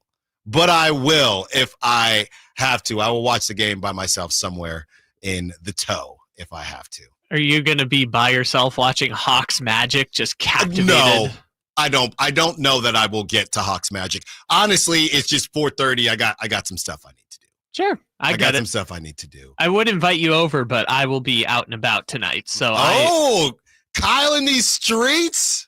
I get around every now and again. All right. I like to hear it. And I also like to hear what Zach LaVine was saying coming out of the break, just talking about playing with the energy and understanding the moment. Like I keep saying, I'm not sure it's a great thing, but this team is very comfortable in the play-in situation. They are.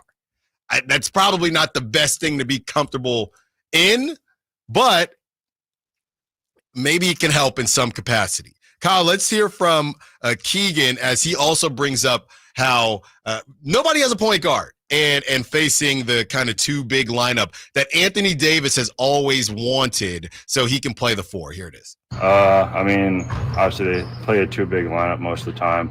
They don't have a true point guard at this moment, but those guys have stepped up in that role, and they beat some good teams, but they're a team that's dangerous and can play well at any moment. So we definitely have to be ready for them and whatever they bring. And you being the four, you mentioned their two big lineup, just kind of what challenges or what do you view as kind of the keys for yourself dealing with that size?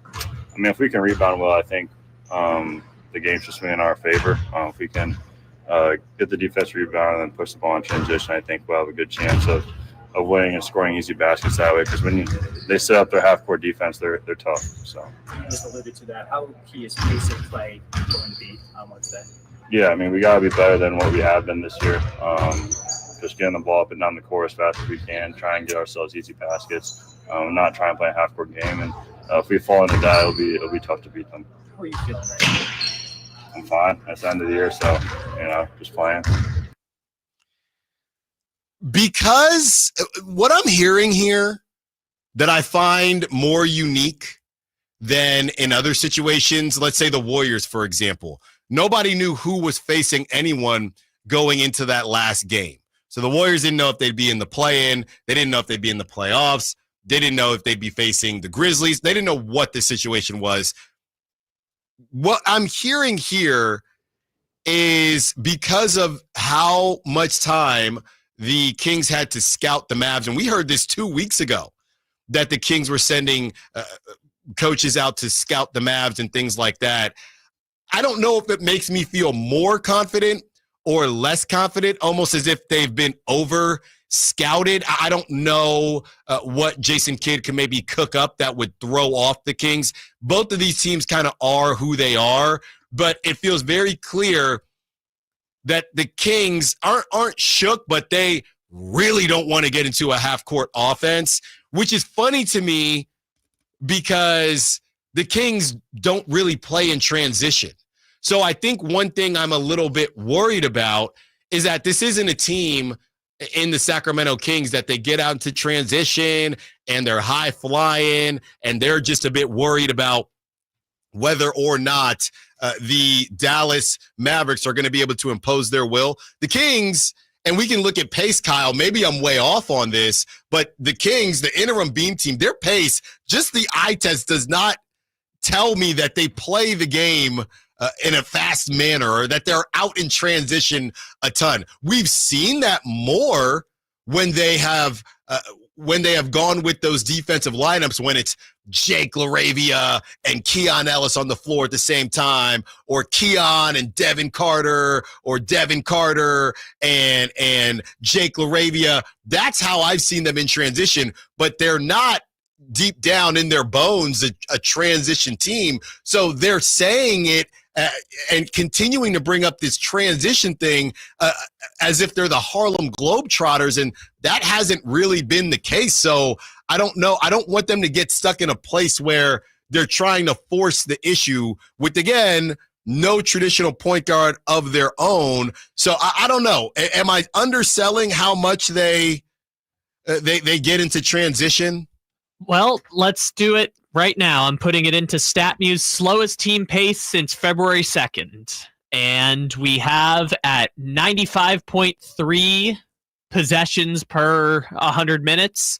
Sacramento Kings, fourth fewest in the NBA, fourth slowest pace in the NBA. So I'm telling you, man, the eye test tells they do not get into transition very often. If it helps, the Mavericks are 12th in pace, and the Kings are 27th. Although I will also say the teams that are above, they're 27th. The Kings are 27th in pace, just in the interim beam team. So just since February 2nd. I will say, though, the slowest pace team in the NBA is the Boston Celtics. That's interesting. Which also had the number 1 or number 2 offense. I'd have to look up what their rating is. Yeah, then let's talk about the three-point shooting. Yeah, exactly. But here, I just bring that up to say the other teams that are below the Kings are the Magic, who sucked at offense. Yes. And the Heat, who sucked at offense. So, and the Celtics were where? They're the slowest pace. So the Celtics are 30. So if they don't count. Yeah, Celtics are 30. Miami is 29. Orlando's 27. Kings are Orlando's 28. Kings are 27. New York Knicks are 26. Which again, the Knicks had a really good offense this year, but again, it's just different strokes for different folks. You play a different game based on your personnel, and in the interim beam team, the Kings have had the one of the slowest paces in the NBA. And by the way, on the flip side, guess who has the fastest pace in the interim beam team era? It's Kevin Huerter's Chicago Bulls. Doesn't mean they've been killing it. They just play with pace. And I'm not saying whether you play with pace or not matters. I'm saying that they keep on banging us over the head with the fact that they don't want to be in their half-court offense. And I know that doesn't necessarily mean that they're going to play slowly, but they keep on saying they almost sound a bit shook. Like they don't want to be in that half-court offense with those two bigs. So to me, I don't want them to force the issue to try to get into transition when you don't even have Malik Monk, who is the closest thing to a point guard. You don't have that. So I'm not saying whether playing with pace is good or not. Depends on who you ask. I'm saying it's too late to change who you are. You are who you are at this point in the season in the first play-in game. If I'm going up and look, if I'm going up against the guy, and you're a really good fastball hitting team, and you're going up against a slow lefty that wants to flip curveballs all day, what does the coach do? If you played in any level, you're going to get to practice, and coach is going to fire up that curveball machine, and hopefully for one game, you figure out how to hit a curveball. So you can approach it that way, or you can say, you know what? I'm just going to wait for the fastball. He has to throw one eventually. And both ways you could be successful, both ways you could be unsuccessful. I just don't want the Kings getting out of who they are to avoid the Mavericks half-court defense and it leading to – they have been playing well. And we'll talk about some national media picking the Kings tomorrow. They've been playing fairly well. They've been playing pretty well. Just be yourself, whatever that is. Let the chips fall where they may. You have more talent than the Mavericks. You have better scoring options than the Mavericks. Just go with that. Don't try to change up a bunch of stuff. And I get it. You have to adjust, but it's a little late for that. Yeah, and we'll talk about it more tomorrow once the game comes around, but it's why I feel like this year's Kings team is going to have a harder time in the 9-10 game than last year's team did against the Warriors. Yeah. In part because of that, what you just talked about, and in part because I don't love Keegan Murray guarding Anthony Davis. No, I don't love that either. And so the Mavericks, obviously, we got, what do you call it, the no PG battle? Yeah. Obviously, both teams are kind of in that same camp, but like Dallas is running the 3 big lineup coming out here, so I don't know what the Kings' response is to that, and if it helps them get out in transition, and if that's even a beneficial thing for the Kings. Well, we have plenty of Mavericks to talk about, but we can look forward for a second as the Warriors take on the Grizzlies. Who would you rather face in that second play-in game, assuming the Kings take care of business? The Golden State Warriors or the Memphis Grizzlies? Who are you cheering for tonight? Come on, you can be honest. It's just me and you. Allen Stiles, Sacktown Sports. You never know what you might hear when listening to a Sacramento Kings game. Out of Keegan, going for another triple. Man, is he feeling it. Keegan, can he do it? Yes, there's number 11, Keegan Murray. Keegan steps back. He just knocked down his 12th three-pointer, a Kings franchise record. He's got 45 points. Never miss a moment of Sacramento Kings basketball with Sacktown Sports and the Sacktown Sports app. What's up? We're talking to Chad Hoblet of Hoblet Dodge Chrysler Jeep Ram and Woodland. Ram Truck Month, it's back. Chad, tell me about the deals happening at Hoblet. Only Hoblet can get you a deal this good on the best selection of new Ram trucks. Right now, save up to $15,000 off MSRP on the new 2025 Ram 1500 Tradesman Sports. And with 500 new Ram trucks available, your perfect Ram is waiting for you at the Hoblet Ram Truck Center. And aren't you the number 1 Ram truck dealer in California? Yeah, we consistently rank number 1 in California thanks to our unique selection of Ram trucks. Plus, people love our new certified pre-owned super center with over 200 vehicles available and over 50 under $20,000. There's only one thing to do. Search, select, and save through their whole inventory at HobletDodge.com. Unbeatable prices, unbeatable selection. Nobody beats Hoblet, period. 15,000 total net savings after 10,000 factory rebates and 5,000 dealer discounts. Rebates include 8,000 Weston National Consumer Cash, 1,500 Conquest Dealer Cash, must own or lease Ford, Chevy, or GMC brand vehicle, 500 on-the-job upfit, must show proof of $500 eligible upfit. 5,000 net savings, sample VIN 616-182. See dealer for details. Save $12,000 off MSRP on new 2025 Silverado 1500 LT at the Meta Chevy Silverado Supercenter after all rebates. And Meta Chevy still has one of the largest selections in the Sacramento area with $12,000 off new Silverado exclusively at the Meta Chevy Silverado Supercenter. Now that's big, huge. See them all at MetaChevy.com. Together, let's drive. 5 savings must trade in 2011 or newer. Not available with special financing, lease, and some other offers. Made a great deal at Meta.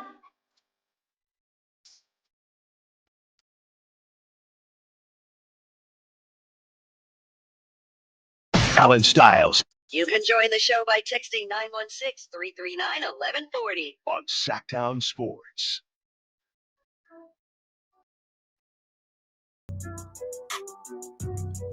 Who would you rather face? The Golden State Warriors or the Memphis Grizzlies? The Memphis Grizzlies, at one point, I don't know if they ever got to the 2 seed, maybe for a hot second, but they sat in that 3 seed for a while. They sat in that 4 seed for a while. Then they played some real teams, and they just couldn't win a basketball game. You talk about the New York Knicks and how they're 0-10, I believe. It's against the Cavaliers, the Celtics, and there's one other team, one other Eastern Conference team that they're 0-10 against the elite of the East. And the Memphis Grizzlies are similar in that way. They were basically bad team merchants of the highest order, and they won the games that they were supposed to win and didn't do much against the elite teams. They end up firing their coach. Ja Morant, once again, in and out of the lineup, has been fined for certain celebrations. We know kind of what it is, and we don't need to get into all that. Now he's doing a grenade celebration, which is funny, by the way. I got to admit, and it is unique. But it's not a grenade. It is him saying what he wants to the media and blocking out the noise that comes back from what he decides to say to the media smartly. Probably the smartest PR decision that Ja Morant's ever cooked up. I don't know if that's from him or somebody on his team. It's a good way to be funny, though, because the best way to be funny is don't acknowledge the funny at all or lean all the way into it. Yes. So he's going the route of, I have no idea what you're talking about. And it just gets to be everyone's own little subtle joke. So they head to the Bay Area to take on the Warriors, who at one point looked like they were going to secure a 5 seed, looked like they could have messed around and secured a 4 seed, as they get red hot after adding Jimmy Butler, and a couple bad losses derail them, most notably losing to the Spurs with no De'Aaron at home, with no De'Aaron Fox, with no Victor Wembanyama. They played with their food for too long and eventually lose thanks to Harrison Barnes, old friend of both the Sacramento Kings and the Golden State Warriors. And with that loss, they still controlled their destiny. Then they lose to who people are calling the hottest team in the NBA right now, the Los Angeles Clippers. We have fallen for it again.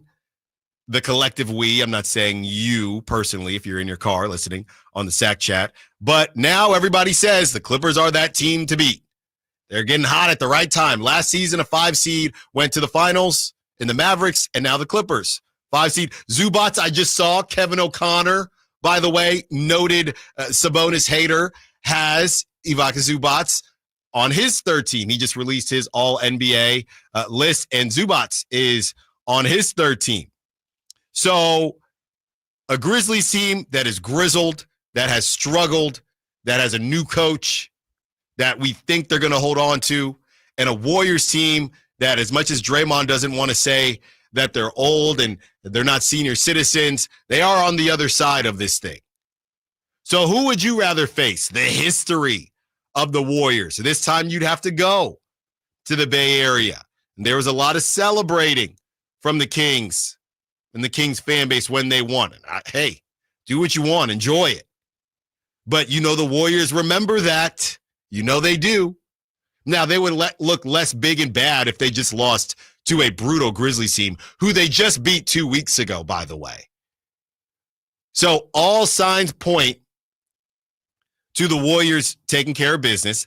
A 7 seed has never missed the playoffs in the play-in era. Every 7 seed has gotten in. That doesn't mean that they've won the first game, but every 7 seed has gotten in. So do you want that history going against you if the Warriors lose tonight? That's what we're dealing with. So who would you rather face? 916-339-1140. The Warriors or the Grizzlies? This is from Anthony Slater.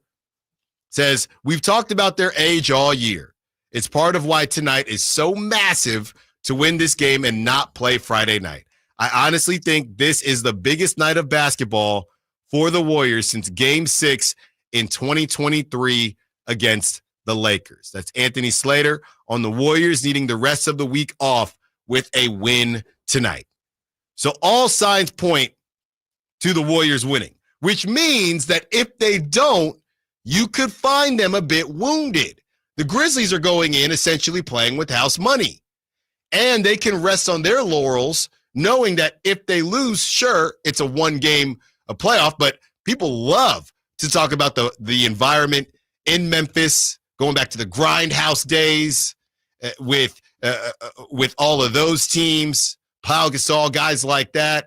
So the Grizzlies are in a very comfortable space either way. We'll take a look at what the spreads are later in the show.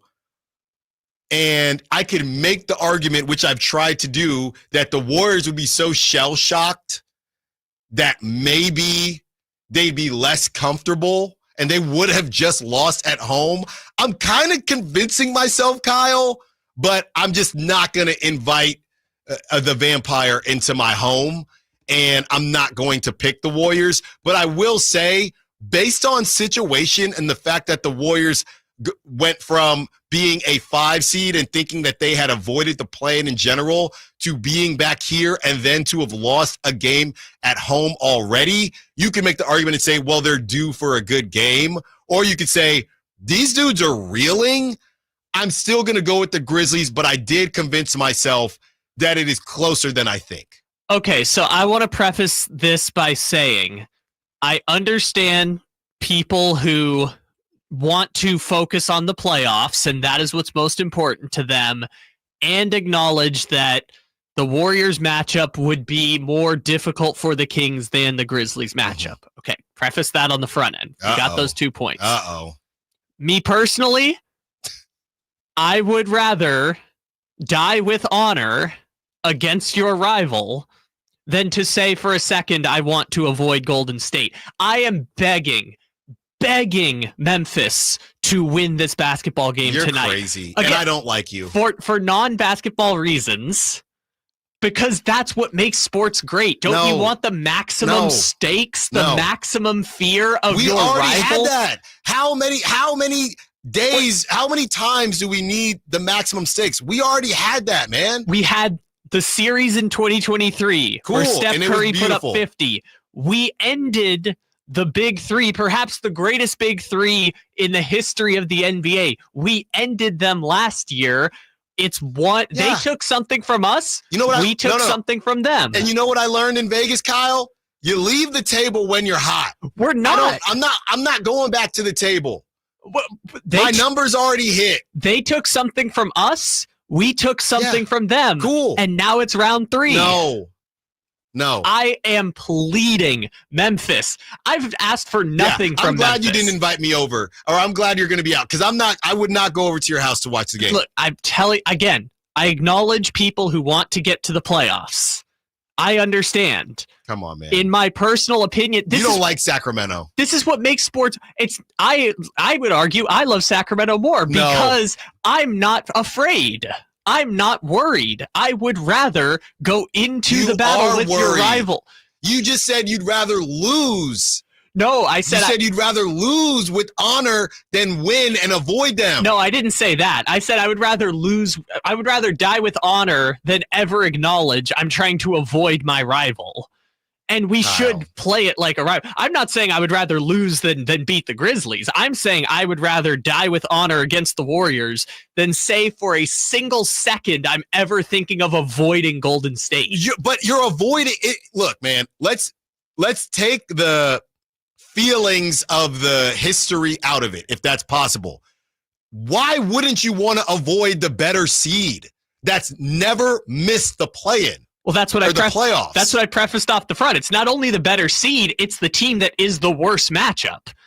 Right. So this isn't about avoiding the Warriors. It's about avoiding the better team. No, but this is where you then bring the This is all emotional, right? It's not emotional. It is illogical for me to say in one breath, I think that the Warriors would be a more difficult matchup and say I would rather play the Warriors. But this is all emotion. This is all stakes. This is all storylines. Don't you want the maximum fear? Don't you want the maximum payoff if it was of beating them? It's like I said, from the top, that is very high risk, high reward. And I don't need that. I don't. Why? Give me the beat down Grizzlies. This is the time. If ever a time, this is the one. Personally, I felt like last season winning that play-in, that was the peak. That was the peak. Like I said, I don't need to go back and see if my number is going to hit again. Are you kidding me? It already hit. Going into their building with the team that they all were convinced could go to the conference finals, and we get to be the one that ends it in their building? But then you lose. And then what? That's the risk you take, right? Kyle. The Kings could lose to Memphis. Kyle, come on, man.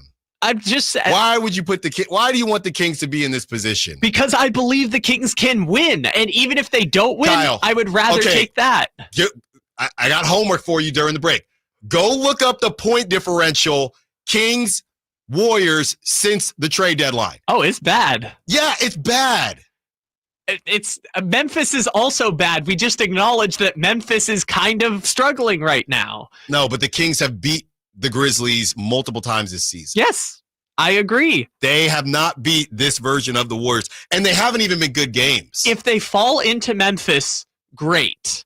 I'm not going to sit here today before we know the result and say for a second I want to avoid the Warriors, because I don't. I want the Warriors so badly. Not because it would be a better matchup for the Kings, but because this is your rival. This is all emotions. This is sports. You would get the maximum payoff, the maximum fear, and the maximum excitement. You're getting absolutely dragged. Let me ask this. Is there anybody out there that agrees with Kyle? 916-339-1140. Is there anybody out there? There's got to be someone. No, I have not seen one person. Call in, text in, Sack Chat. Anybody at all. Anybody. We want to know, because I have no clue. Now, when the Kings were the 9 seed, I said they'd be the scariest 9 seed, or excuse me, the scariest 10 seed in the history of the NBA. The question now is, who is the scariest team in the play-in right now? Allen Stiles, Sacktown Sports. The only place you'll find Keegan Murray is Sacktown Sports. Out to Keegan Murray, straight away for three, and Keegan knocks down the triple. Hey, Sacramento, it's Keegan Murray, and you're listening to the home of Sacramento Kings, Sacktown Sports. Your local sports leader. Lowe's is the destination for Ego outdoor power equipment this spring. See what's new and exclusive, like the 17-inch string trimmer with Line IQ technology that auto-feeds to save you time. And the 22-inch Select Cut self-propelled mowers with a multi-blade system for precise cutting. Shop Ego Days, happening now during Spring Fest at Lowe's. We help, you save. Selection varies by location while supplies last.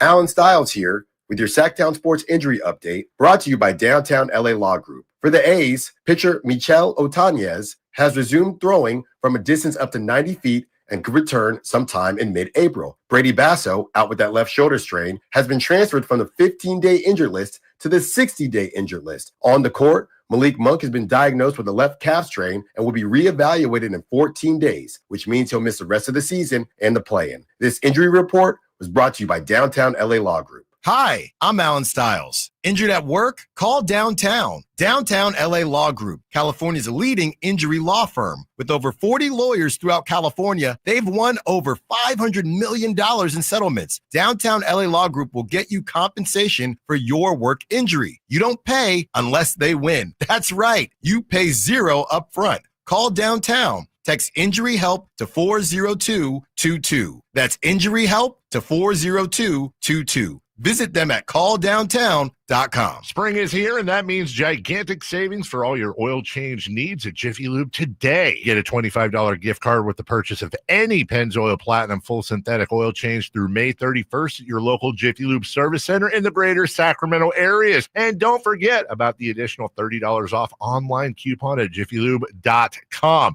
Terms apply. Valid email address required. See pennzoil.com/rewards for details. Jiffy Lube, huge spring savings for you today. Your local sports leader in the 916. KHTK HD1 Sacramento, KYMX HD3 Sacramento. From the Power Business Technology Toshiba Studios, Sacktown Sports 1140.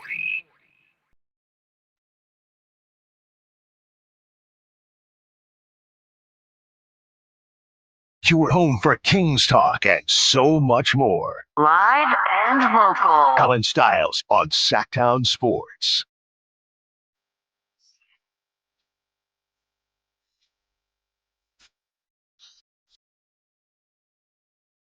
Kyle is setting the text line on fire. People are not happy with Kyle, and they shouldn't be, because he's tripping. Let me get through some of these texts, because it is, if you're just now joining us, 12 o'clock hour, and we are breaking down, who are you cheering for tonight? Grizzlies or the Warriors? Do you want to see the Warriors? Do you want to end their season? Or do you want to take on the Grizzlies, who are struggling? They don't even know what they're going to do with the head coaching position. Maybe they have an idea, but they fired their coach with a couple weeks left in the season. Kyle says he'd rather die with honor, with the possibility of that great payoff, which would be a great payoff. It would be. So I got to get to these texts. And 775 says, give me the Grizzlies. The Warriors will spank us. 916 says, Kyle enjoys pain. 530 says, Allen, I would rather face the Grizzlies. Golden State is like an older man. You don't want to mess with them because you know they probably have one good one left in them. Joe from the 530. 916 says, I would rather lose to the Warriors than lose to Memphis. Interesting. I think they're agreeing with you, Kyle. That's not what I said. Well, no, hold on. 916 says, bring on the Warriors. I want the best fight possible. Well, we found Kyle's burner. I see someone in the 530 that says I'm with Kyle, too. I see someone in the 530 that says, Kyle, please shut the bleep up.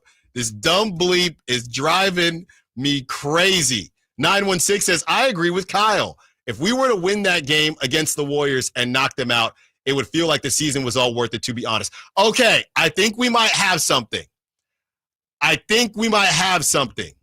Because the 530 is saying, look, and this is not what you said, Kyle, per se. Not exactly, but I might be turning here because if you feel like the Kings are going to lose to the Thunder anyway, right, in the first round, would you rather beat the Grizzlies and then ultimately, most likely, lose to the Thunder? A 9 seed has never made it to the second round. A 9 seed has never even won 3 games in a series. So with that history, knowing that history, would you rather take the chance of beating the Warriors, knocking them out of the playoffs again, and then you probably lose to the Thunder, but you get to do that versus, hey, it's an easier game. You beat the Grizzlies, and then you eventually lose to the Thunder. Anyway, so it's almost, I saw this, Kyle,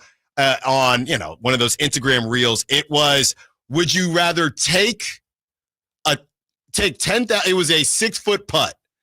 Would you rather have somebody give you 25 grand in hand right now, or take a 6-foot putt, and if you nail the putt, you get $1 million?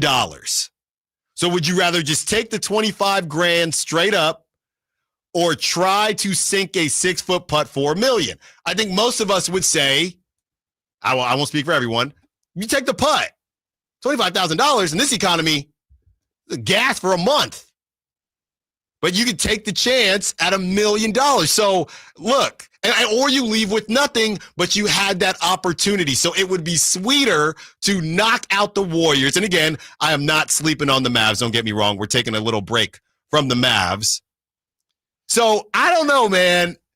If you think the Thunder are going to spank the Kings anyway, why not get your lick somewhere else against the Warriors before it's all said and done? That's the argument to me.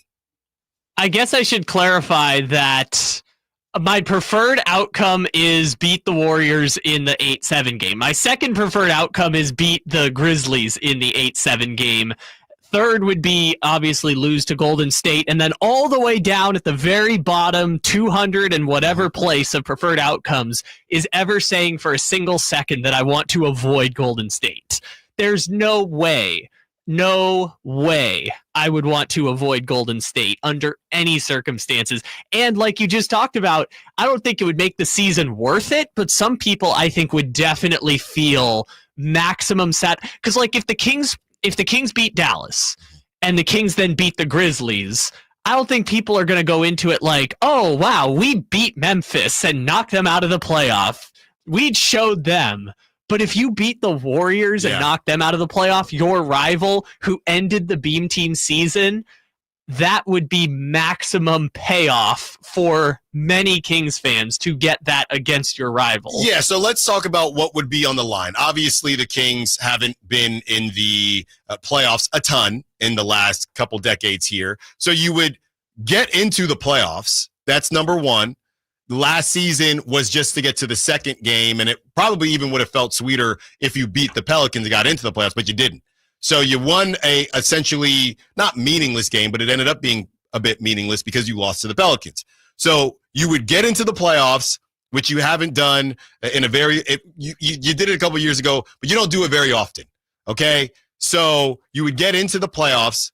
You would make the Warriors the first 7 seed to miss the playoffs in the play-in era, which, hey, it's a little thing, but it's kind of bad. That's kind of embarrassing. And again, as I would say, professionally and personally, you get to the playoffs. So the bragging rights there, you would have beaten them twice. This time, both things are on the line. It's win or go home. Last game, a little bit different. Look, I still want the Grizzlies, but hey, brother, this was a great exercise. Hey, Alan, I'm looking right now. Brian Hall on the Sack Chat. Kyle is spot on. 916. Kyle gets it. He's no longer an SD guy. He's a Sacktown local. Nah. I think I'm coming around here. I think I've got the winning hand. But I'm saying it. We got there because of the texters and the idea that if you're going to lose to the Thunder anyway, I don't care enough about the first round, right? Where it's, I want to get to the first round so bad, I want the easier option. If you think that they're going to lose to the Thunder anyway, then if it's Ricky Bobby, and if you're not first, you're last, let me at least on the way get a couple trophies. And I think a trophy would be ending the Warriors season again. Yes, for the emotional payoff of it, I think it would be good. And again, I want to get to the playoffs. Again, I would rather I never said, and I would still stay by, I would rather beat Memphis than to just lose at all, right? If that happens, that happens. But I would rather die with honor against the Warriors than say I don't want to play the Warriors, because I want to play the Warriors very, very badly. And it would be cool if they got to the playoffs against OKC. That would be awesome. But while I still have the option on the table, I want tonight very, very badly for Ja Morant and Jaren Jackson Jr. and Zach Edey to please, please, please, please beat the Warriors. If you take that option out of our hands, great. But while we still have it, please, please beat the Warriors. Please give the Kings just a shot to go into Chase Center and end the Steph Curry, Jimmy Butler Warriors season. Like I said, there was some conversation in the locker room, and I don't want to overstep anything from who I heard this from, but it did not sound like the Kings were thrilled to face the Warriors again, if that were to end up being the case. It was more about the fact that we just keep playing these guys versus them being shook. To take this away from the narrative point of view, I would say, I mean, it's easier travel, number one. Number two, you're extremely comfortable, right? I mean, you've done this thing so many times. You can make the argument, you don't have to get on a plane.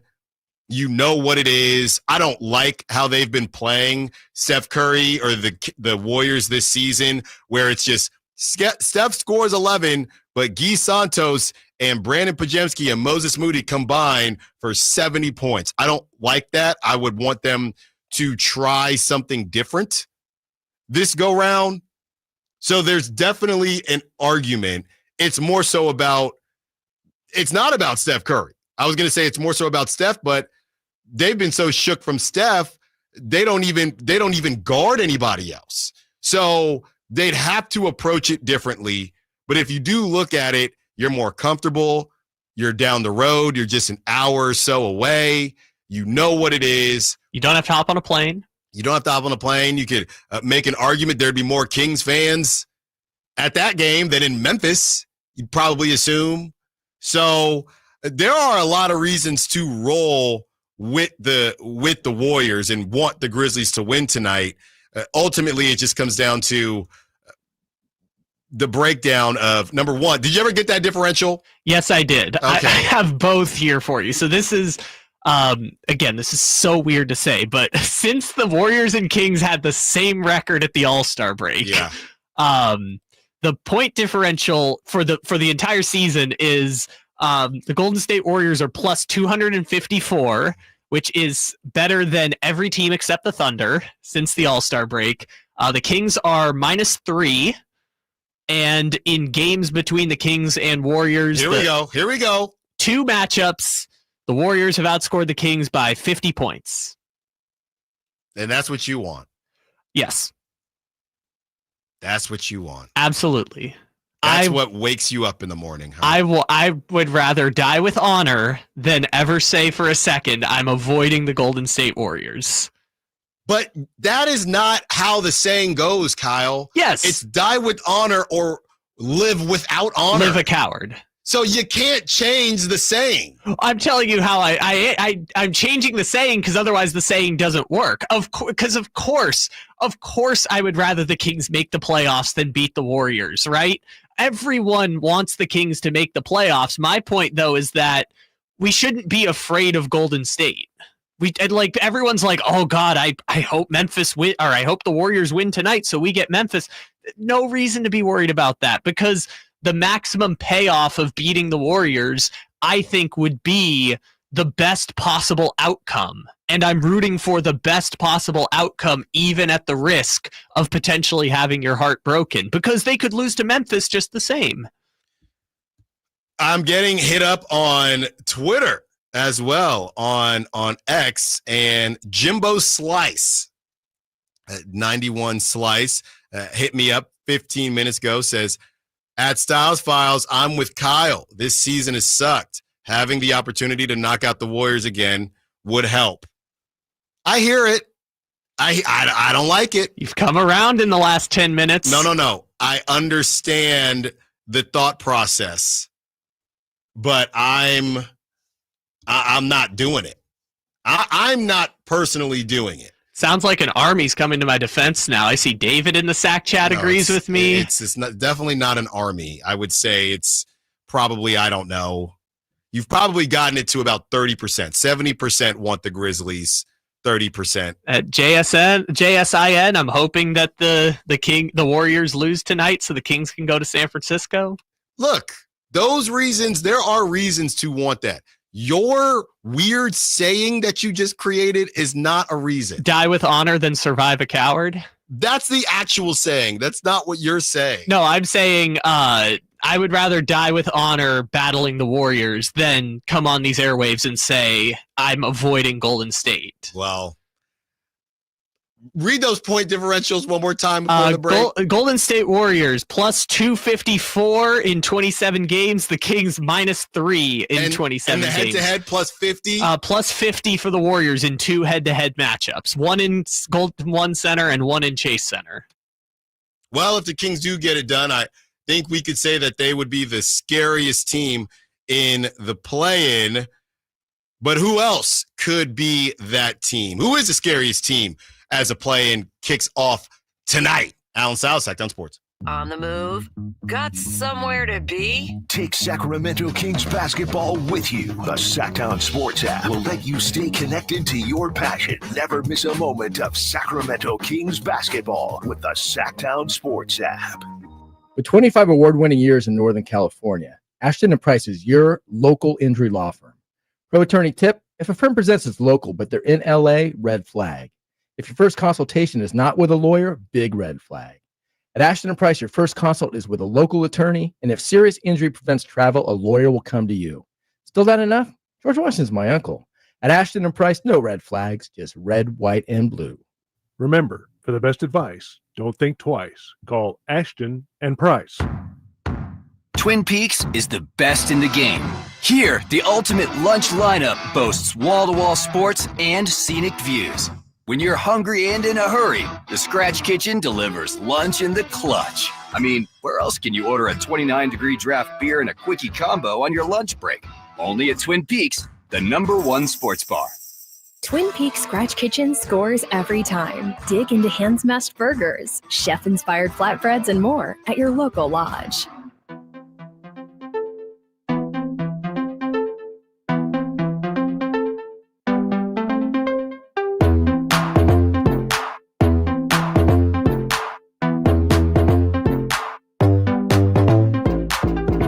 Allen Stiles. Watch the show on youtube.com/SacktownSports1140.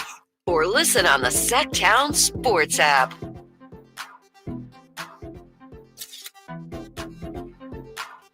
Wow, we are going patriotic here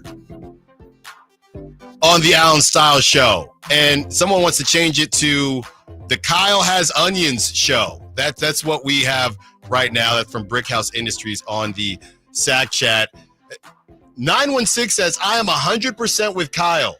This is America. We aren't afraid of anything. Now, hold on. I don't love my ally there.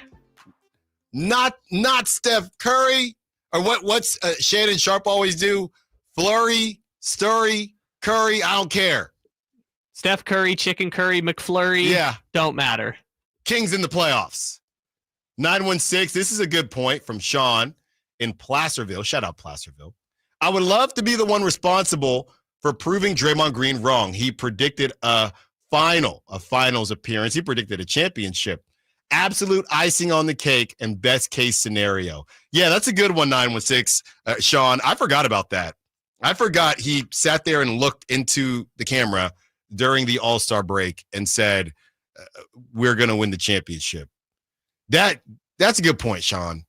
Because what we're saying is this is the Kings championship. That's essentially what we're saying. That's what we're saying. I guess. I wouldn't go that far. It would just be a sweet payoff at the end of the season, right? At the end of this long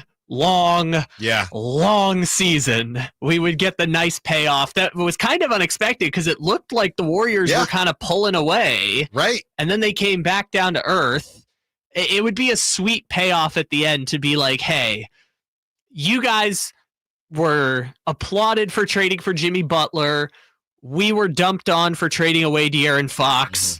But look who gets the last laugh in the end. And by the way, it'd be the second year in a row the Kings eliminate the Golden State Warriors, which, if memory serves me right, I don't believe any team, not LeBron James's Cavs, not no team has ever eliminated the Warriors from the playoffs twice. Okay. That is the Steph Curry Warriors. 530, we Sacramento fans have always appreciated gritty players and teams. Taking the path with the biggest reward is the same. So 530, another 530 on Kyle's side. You want the Warriors. 916. The only UPS Chris, the only reason I want the Grizzlies to win tonight is so OKC will knock them out. And if it's the Kings that knock them out, even better. So I think that's about the OKC knocking out the Grizzlies, because if the Grizzlies win, they would be the 7 seed. I see. Yes, the winner tonight plays the Rockets. So UPS Chris is saying, look, somebody's going to knock them out. It's either going to be the Thunder or us. That's essentially what UPS Chris is saying. And Nick says, Allen, your boy Kyle's sports logic is terrible, in all caps. I understand the logic, but yeah, me personally, like I said, professionally, I would love a playoff run. You could call me I'm running from the smoke, whatever. Now, maybe I could have it both ways. Maybe they get the Warriors and win, but I'm not going to invite the vampire into my own home. They're going to have to sneak in. I did acknowledge on the front end, though, it is illogical. That is my point, is this is an emotional choice that I would rather, with my heart, play Golden State. Because I said on the front end, right, I would rather them beat Memphis if it comes to that, and acknowledge that playing the Warriors would be the hardest path, both matchup-wise and record-wise. Yeah. But at the same time, with my heart, I would rather die with honor than avoid the Golden State Warriors. All right. Keep the text coming, and we'll continue to get to them. Got a couple calls we're going to try to get to as well, and the Sack Chat. So who is the scariest team in the play-in? You have the Orlando Magic, the Atlanta Hawks, Kevin Huerter's Bulls. I feel like it's the same four teams in the Eastern Conference play-in every single season. It's always the Bulls, the Hawks, and Jimmy Butler. Yeah. Except this year, there's no Jimmy. There's no Jimmy Butler. The Miami Heat on the west side, the Golden State Warriors, the Memphis Grizzlies, the Sacramento Kings, and the Dallas Mavericks. I mean, the easy answer here is the Warriors, right? I would just say the easy answer is whoever has to play the Rockets, because that is the Warriors. Well, if they win tonight, it would be. Yeah, because so here's why I say that. The 8th seed in the West has to play the Thunder. The Thunder are the best team in the regular season. Mm-hmm. The 7 seed in the East, so whoever wins tonight between Orlando and Atlanta, they have to play at Boston. I don't think either of those teams or any of those 8 teams have much of a chance against Boston. Yeah. The 8 seed in the East has to go play Cleveland. I don't think any of those teams have a shot at Cleveland. At least if you get the 7 in the West, I think everyone's counting out the Rockets for better or worse, only because they're the young team that we haven't seen do it before.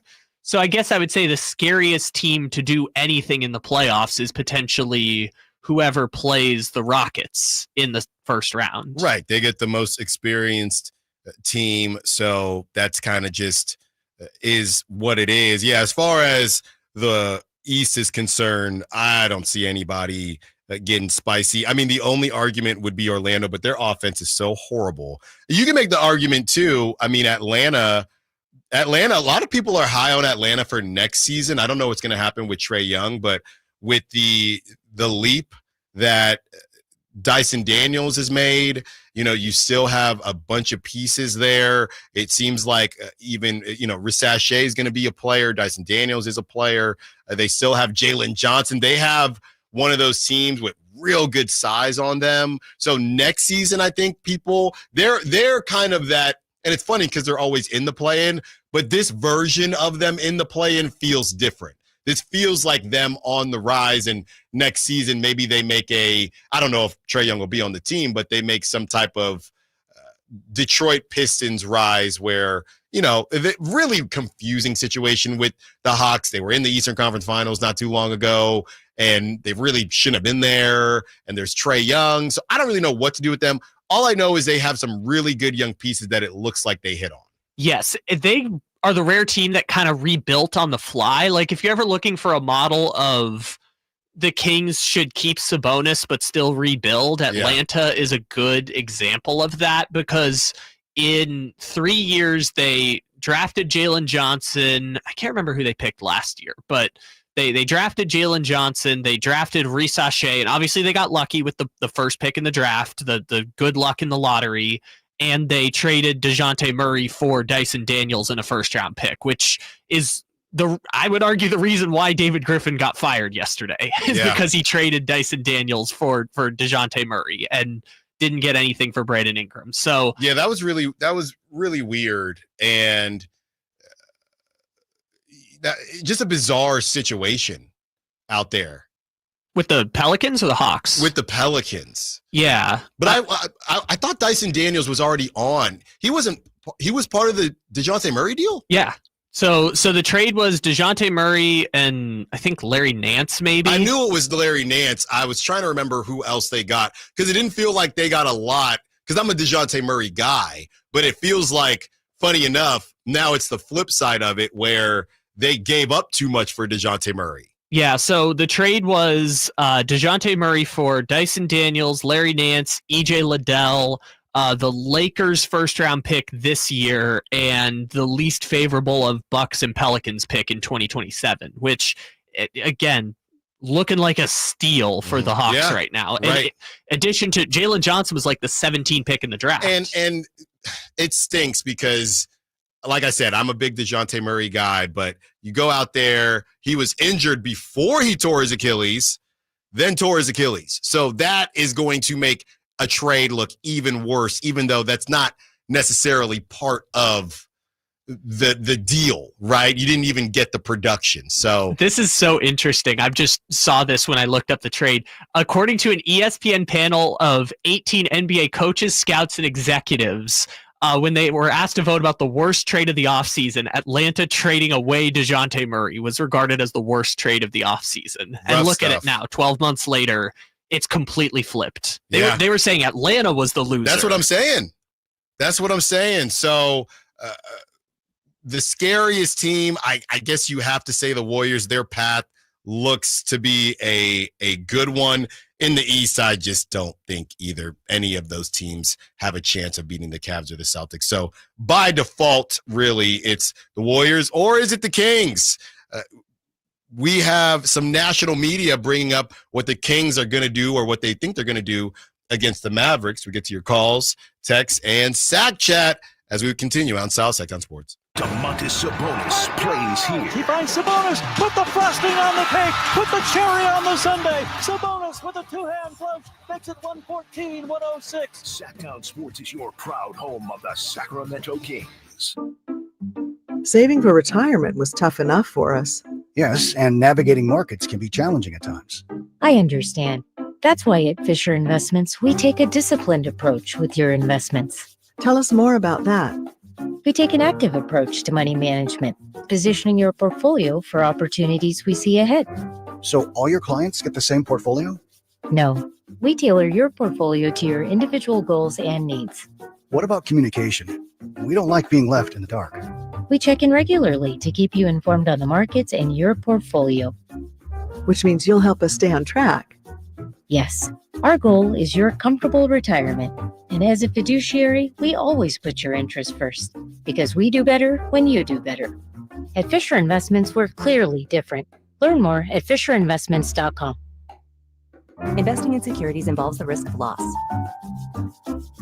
Sacramento's premier country music festival, Country in the Park, is coming back May 16th and 17th at Cal Expo with Bailey Zimmerman, Billy Currington, Cole Wetzel, Nate Smith, and more.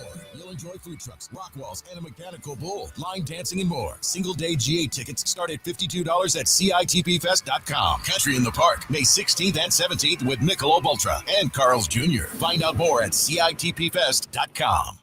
It's Carmichael Dave talking to you about my good friends at American Energy. You're in the Sacramento area. You know how the seasons work. They are a-changing right now. So American Energy wants to help you stay warm for the rest of the cold season, but help you stay cool during the warm season. Best way to do that, make sure your system is operating safely. So right now is the time to take advantage of half off a tune-up, $24.50. They cut that right in half, and if you want a diagnostic, guess what? You can't beat free. If it's free, it's me, and now it can be you. And also, it's the end of the season blowout. $4,000 off a new system plus any rebates. That $4,000, that's a direct drop from the sticker price. It's a great deal. Check them out at theaeway.com for an instant quote or give them a call at 916-520-9990. That's 916-520-9990. Tell them your good buddy Carmichael Dave sent you. Call 916-520-9990 now. Hey, I'm Allen Stiles. Have an injury? Call Downtown. Downtown LA Law Group, an injury law firm, has many happy clients in Sacramento and the surrounding areas who have called Downtown. Get paid for your injuries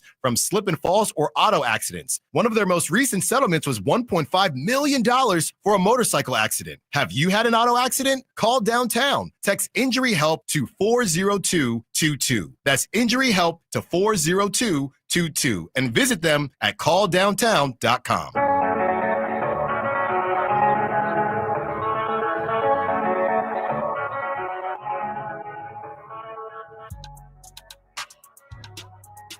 Your home for Kings talk and so much more. Live and local. Allen Stiles on Sacktown Sports. The Run It Back pod. I wouldn't say it's anything surprising. Obviously, we haven't looked at the spread yet. We'll do that tomorrow on game day, but Run It Back pod feels like the Kings are going to get it done. And I mean, why wouldn't they? Right? Why wouldn't they? The as much as honestly listening to the Kings, and I actually appreciate it because they are, making sure that they respect their opponent. But the reality is this team has been playing pretty well. I know they've been injured, but they're better than the Mavericks. And that doesn't mean that one Mavericks player can't get hot and ruin this whole thing, but they should feel pretty confident in themselves. And, they're really emphasizing, and that's why I keep saying just play your game, just run your race. Don't worry about the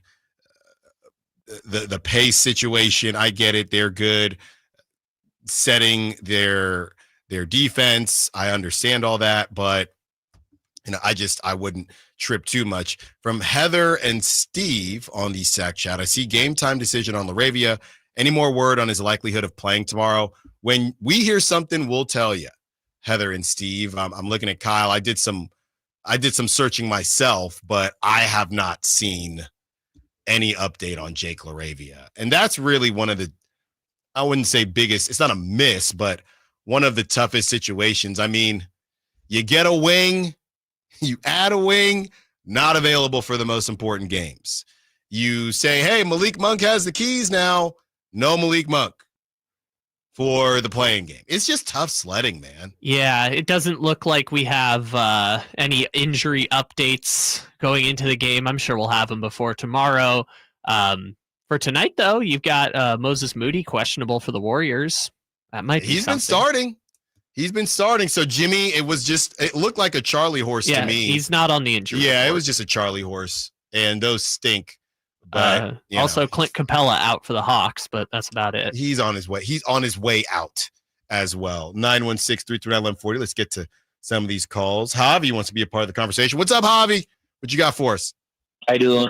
How you doing, Mr. Styles? Hey. Kyle, sorry about 2-3 weeks ago. I guess you guys were trying to get some music in the background. My apologies, Mr. Styles. But hey, so I don't mean to be, somebody sitting away from the, playing with it, but I had a question of, did you hear about the New Orleans Pelicans rumored GM, who being high regards to trading Zion Williamson based on the ownership's preference? And I had like a trade proposal. I want to see what you thought of, depending on what happens with the Kings in the plane or not. Mm-hmm. And, acquiring a guy like Zion, would you be willing to trade Jonas Valanciunas, DeMar DeRozan, 2 first-round picks, and even throwing Devin Carter if needed for Zion straight up?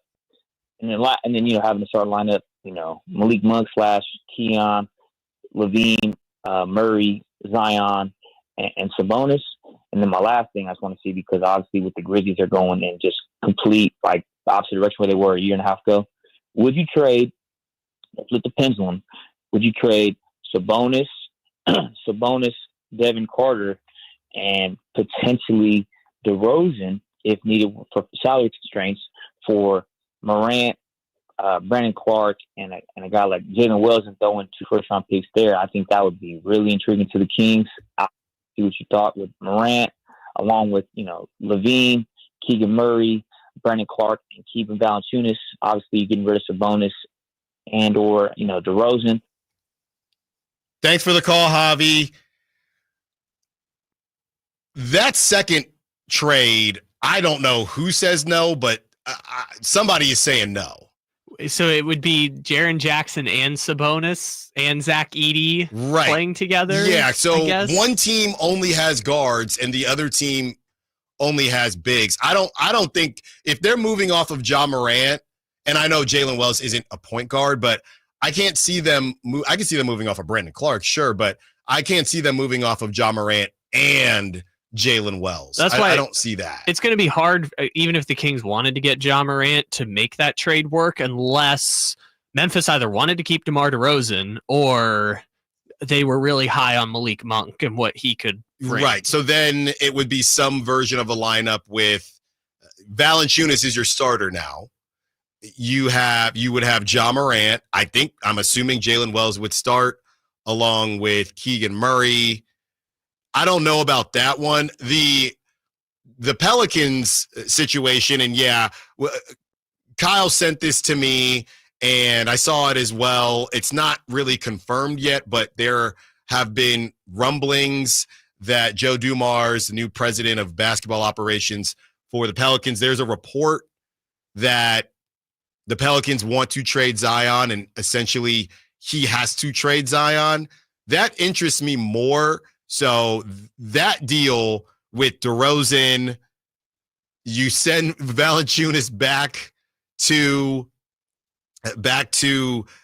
New Orleans, and then there were, a bunch of picks that Javi mentioned. I guess I'm not really sure as to how Sabonis and Zion would look together. I don't know that I know how that would look. I just assumed if they were going to do Zion, it would be for Sabonis. Well, I'm just saying based on what Javi said. Yeah, no, yeah. It's more so commentary for Javi. I just don't know how either team's roster construction makes. I mean, maybe it's one of another trade. Who knows? Yeah, so good stuff there, Javi. Mitch wants to be a part of the conversation. What's up, Mitch? What you got for us? How's it going? Hey. How's it going, Alan? Glad you had a good time in Pennsylvania. Thank you, man. Thank you. Yeah, Memphis, New Orleans, and even Atlanta, certain states, they hit it, and you're throwing the Kings there. They hit on draft choices, right? Mm-hmm. And they want to trade them anyway.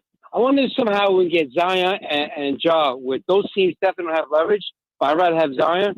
And a team I'd like to face is Memphis. They've been cutting down all these plays, getting rid of plays. Brooks, Jonas, a couple other guys. I mean, why have a team if you're not going to keep talent and try to win? They were really good in that a year or two ago. I'd rather see Memphis. Well, let's take care of Dallas first. Thanks for the call, Mitch. Great stuff. Mitch would rather see Memphis. Yeah, and Mitch made a good point on the Grizzlies, and obviously in the offseason we're going to get to all this. But, I mean, G.G. Jackson is, 21 years old. He has been out with injury.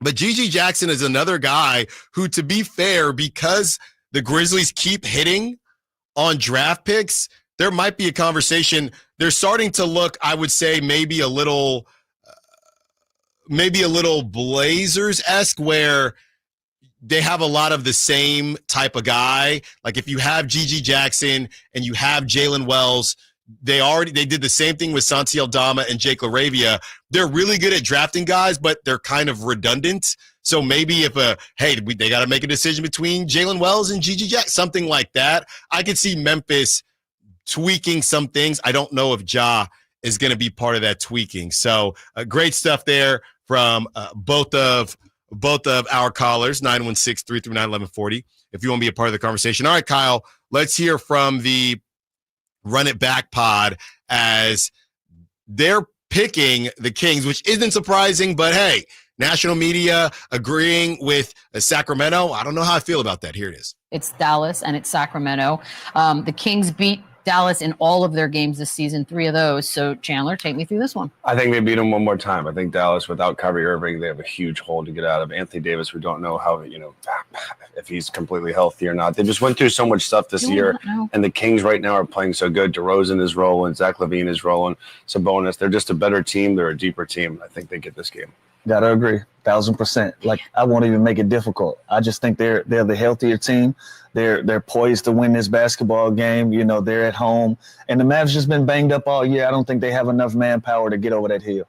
I think that's still a win. Derailment. Yeah, I think it's. Oh yeah, 100%. And by the way, the Kings are sneaky. Kings win this game, they can go and win the next game, get the 8th seed too. Like the Kings they're rolling. Chandler, don't do that. Don't do that. Whenever the Kings are sneaky, they don't sneak. Just leave them be. Just don't pick them the whole time. This is exactly what happened last season. Everybody picked the Kings to beat the Pelicans because of no Zion. Everybody picked the Kings, and they could not get it done. I hate it when the Kings, the sneaky team is never sneaky. Never sneaky. You can make the argument maybe the Mavs were sneaky last season, to be honest, in the 5 seed. But a lot of times, the sneaky team is not sneaky. So thank you, Chandler Parsons, but let's not do that. Let's not do that. And you know what's funny about that? That whole thing right there is the assumption that the Warriors win. Nobody is picking the Kings if the Warriors lose tonight. Nobody's picking the Kings. I think some people would, but I don't think many pundits would necessarily pick the Kings to beat the Warriors because most people are thinking the Warriors are going to come in and smack the Grizzlies tonight. Right. So, I would assume. So you have that situation going on, but hey, nice to hear national media showing some love to the Kings. We have some updates on the NBA openings. The Pelicans made some quick decisions, and let's see how that will affect what the Sacramento Kings got going on. Allen Stiles, Stockton Sports. You never know what you might hear when listening to a Sacramento Kings game. Out of Keegan, going for another triple. Man, is he feeling it. Can he do it? Yes, there's number 11, Keegan Murray. Keegan steps back. He just knocked down his 12th three-pointer, a Kings franchise record. He's got 45 points. Never miss a moment of Sacramento Kings basketball with Sacktown Sports and the Sacktown Sports app.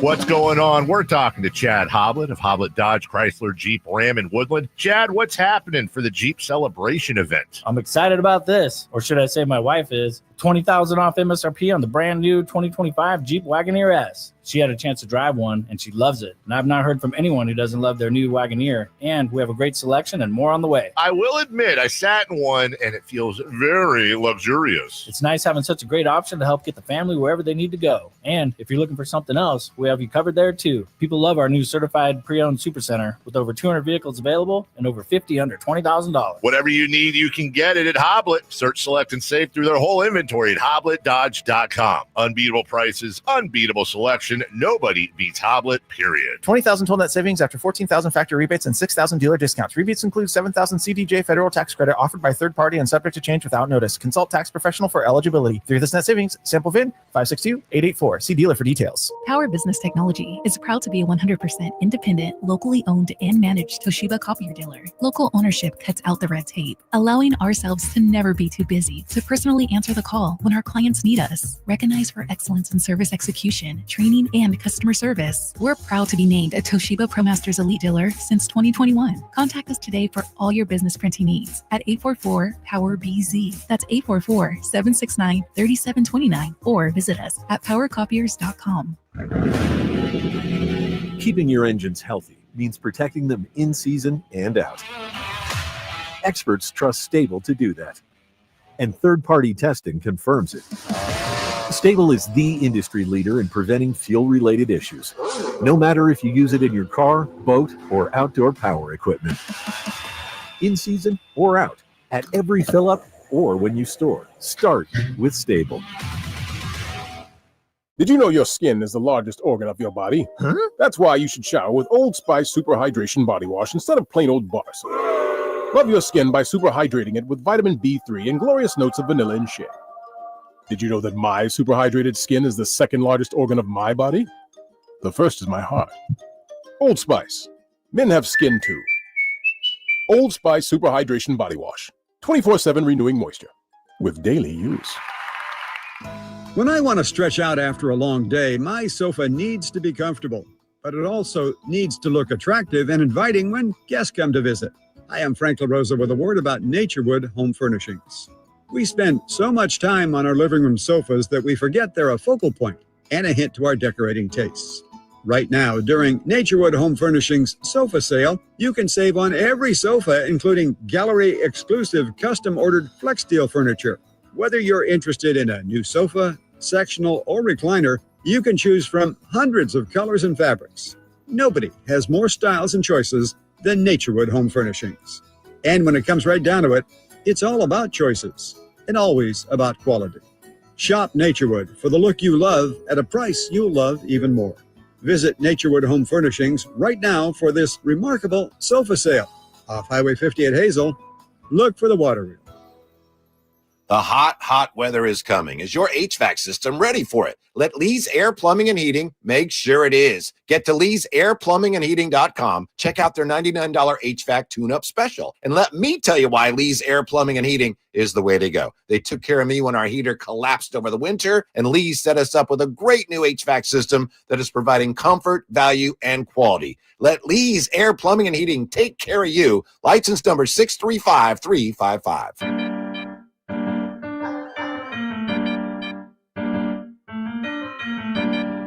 Allen Stiles You can join the show by texting 916-339-1140 on Sacktown Sports. This just reminded me, this song, Jello Ball. Kyle, you seen any of these videos? There's been a lot of videos going around. I think last week was the first weekend of Coachella. Did you see a lot of those videos? I saw Kylie Jenner, I saw a few of them. I saw the Charlie XCX Green Day controversy about headlining. Yes, I saw. You never went to Coachella, did you? No, I never did Coachella. I haven't really done many concerts really in my life. I love music, but I don't really do live concerts. I've talked about my music festival phase. I've done Coachella. I did it once. Which year was that? It was the year, I know Gaga was there. It was pretty good. It was pretty good. It was kind of a hassle. You got to fly into that small airport. It's fun. It was good for me once. I do like playing the game, and I did this with my friends who are in their early 30s of at what point do you stop recognizing the names on the lineup at Coachella? I'm getting close. I like the throwback. I see T-Pain, and I'm like, oh, there's one. You see the throwback names. But if I throw out Muni Lawn, do you know who that is? Muni Long? Do you know who that is? Yes, I do. Okay, cool. R&B. Okay. So you're probably better than them, but yes, there's a few of them where you get to a point where it's like, God, who is this? And I think I did the same. I think it's Money Long. Money? Well, it's like a play on words, right? Like her money's long. Yeah, but why is it spelled Muni? Like I said, I don't know. Yeah. Anyways, I was playing that earlier. What was your point with Coachella? It was just a lot of these. It's just funny because a lot of these artists that are running around Coachella, when you're rich and it depends on what job you have, you just don't have to grow up. Like these people are 35 plus, just kicking it around Coachella, and I'm not trying to judge them, but it's just funny because a normal 40-year-old at Coachella might get some looks, but if it's enter whatever celebrity, ages just don't matter when you're a celebrity. They don't matter. No, especially in the modern age of, getting your Tom Brady on, as I like to call it, which is or your Bill Belichick. Well, that too. That's a different kind of getting it on. I was more so talking about the facial reconstruction that you can have going on here to make it so that Tom Cruise looks like he's in his 50s, but is actually like 60 years old, and his face is going to fall apart in 5 years. Celebrity birthdays. Here's an updated list of the NBA openings. Okay, you have Pelicans president Joe Dumars. That's been filled. The open head coaching positions: Suns, Grizzlies, Nuggets, and Kings. You have the head coaching positions that are TBD. San Antonio with Greg Popovich, 76ers with Nick Nurse, Pelicans with Willie Green, anybody else that might pop up, and Chauncey Billups has been extended. So it's a pretty strong list. And I think the Sixers, if they feel like this season got hijacked, I think by injuries, I think that Nick Nurse is safe. Because I don't know what they it was dang near like the Pelicans. What do you, and the Pelicans with Willie Green, he's been there longer, but what exactly did you want Nick Nurse to do this season? What you cannot control who's on the court. So I don't know if Nick Nurse will get let go. San Antonio with Greg Popovich, that's more about his health and that decision. The Pelicans with Willie Green, that's why it's tough taking these kind of rebuilding jobs, because they just don't have enough patience, right? And I think last season there have just been injuries the whole time, and you can only excuse the injuries, even though it's never the coach's fault. You can only excuse the injuries so many times, and eventually it just becomes, hey, well, we can't just keep giving you a break, and we know it's not your fault, but we don't really know what else to do. So when it comes to, and I have heard some things about Doug Christie, and it's really gone back and forth as to whether or not Doug Christie will be the coach next season. I don't know if that's more so in his camp or in the Kings camp. I just think that this week is really important, probably more important than it should be. Yeah, because I've been saying for a little bit now, shouldn't you already have a plan before the week starts? Yes. Like, the game tomorrow should not decide, it will decide the season, but it should not decide your future. You should have a plan for what you want to do not predicated on the results of 1 or 2 play-in games. And obviously you can change on the fly if, for example, you win the lottery or someone offers 10 first-round picks for Sabonis or just some major landscape-altering event happens. But I feel like you should kind of have an idea of what you want to do, even if that idea is just we want to hold an open coaching search and bring in 10 candidates and interview them all and take 2 weeks to decide. Yeah, and when you ask the question, who has the most to gain on the Kings from a playoff run, I think Doug is number one, and I don't even know how close it is. As far as the others, in order, I would say Doug number one. I guess you could throw Monty McNair in there if you wanted, but as far as the players are concerned, it's probably Domantas Sabonis, and it's not about Domantas Sabonis wanting to leave or anything like that. But like I said, he's been leapfrogged by Ivica Zubac in a lot of people's eyes. Şengün made a playoff over him because the Rockets played really well this season, and Şengün had a great season, don't get me wrong. So the quiet season that Domantas Sabonis has every single season continues to get snubbed, continues to just not get brought up in the national eye. I think Domantas Sabonis has the most to gain from a little mini playoff run and just, a couple monster games, and maybe you win 2 against the Thunder. After that, I still don't know if DeMar DeRozan, he is who he is. So if DeMar DeRozan has a couple good games against the Thunder, I still don't know if he gets looked at any differently. I might even more so. Could you make the argument that it would probably go for me Sabonis 1, maybe Keegan 2, and I'd say LaVine 3. I think that's my order. I think DeMar, everybody knows what DeMar is. He hasn't had a good playoff run in a long time, but I still don't think if DeMar goes off for 50 for the Sacramento Kings and they win 2 games against the Thunder, I still think that whoever is interested in him, his pool of teams, assuming that DeMar wants out, maybe he doesn't, but his pool of team, I don't think would change that much. I think it's more so about narratives for Domantas Sabonis and Zach LaVine, and it's about money for Keegan Murray. So Keegan, technically, it means the most to Keegan because he's the one that could get paid. I just don't know how much he can show you in the next 6 games where it's going to be like, well, we were going to pay him $75 million, but now he's worth $100 million. I just don't know how that's going to happen or who's making the decision, right? Because Brendan Nunez has talked about this a bunch of times. Like, Keegan Murray is Monty McNair's golden child, his project. He is the person they've invested in over these last 3 years.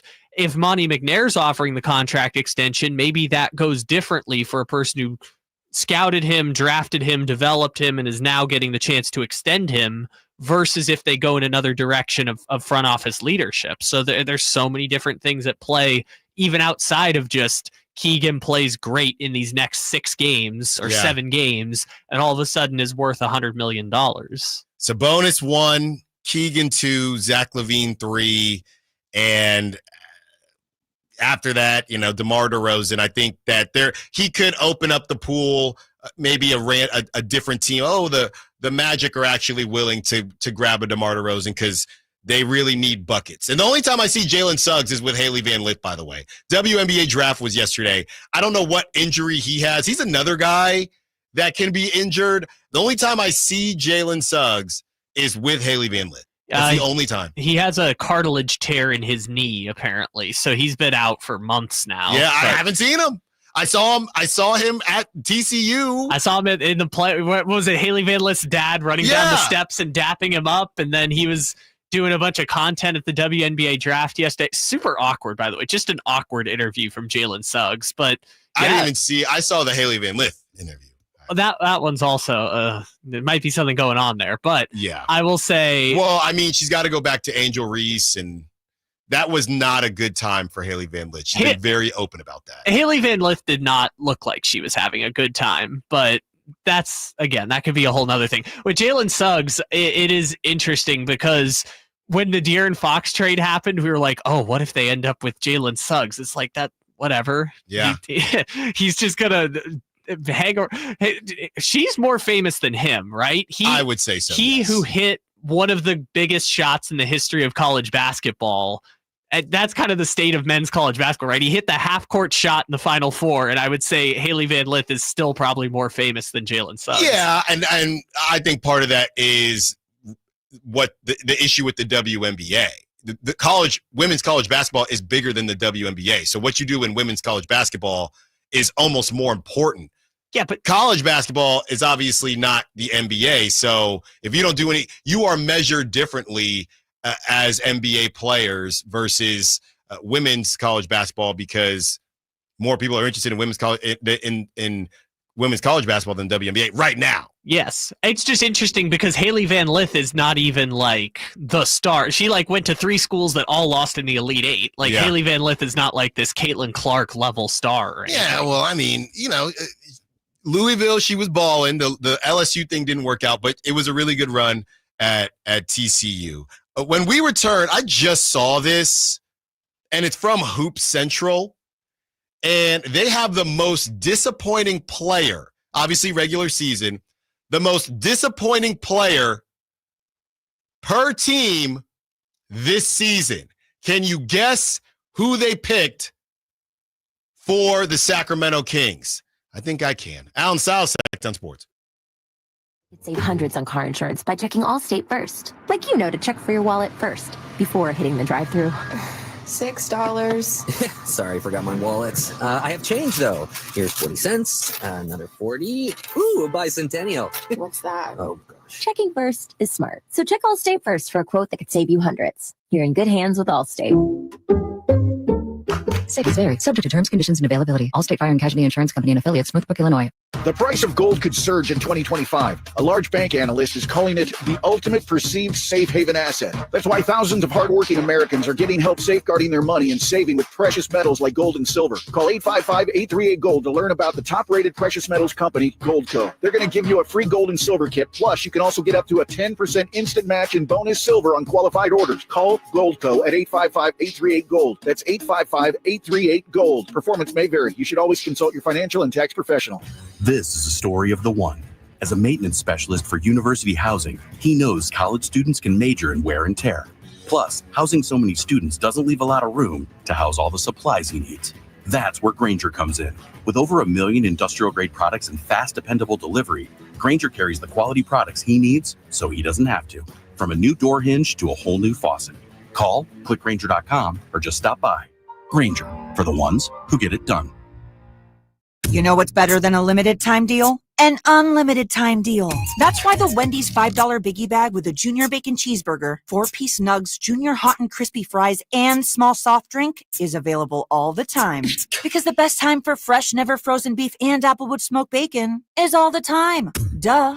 I feel like I'm repeating myself a lot. For the best deal of all time, gotta be Wendy's. Unlimited time does not mean forever. U.S. price and participation may vary. Prices may be higher in Alaska, Hawaii, and California via third-party delivery. Fresh beef available in the contiguous U.S., Alaska, and Canada. Come check out Capital Casino, Sacramento's #1 poker room with the most variety of table games in the region in a safe and friendly environment. Plenty of well-lit parking available, conveniently located in downtown Sacramento. And remember, Capital Casino has the best food, the best service, and the best action. 411 North 16th Street in downtown Sacramento. For more information, log on to capital-casino.com and please gamble responsibly. 1-800-GAMBLER. Thanks for calling Discover. This is Nia. Hi, Nia. It's Jennifer. Did you know that Discover automatically doubles all the cash back you've earned at the end of your first year? Yeah, I work here. Okay. I was just double checking. Get it? Because Discover automatically doubles all the cash back you've earned at the end of your first year? Oh, you get me, Nia. You could say that I double get you. I guess we've taken it too far. You earn, we match. Discover Cashback Match. See terms at discover.com/creditcard. No two people learn the exact same way.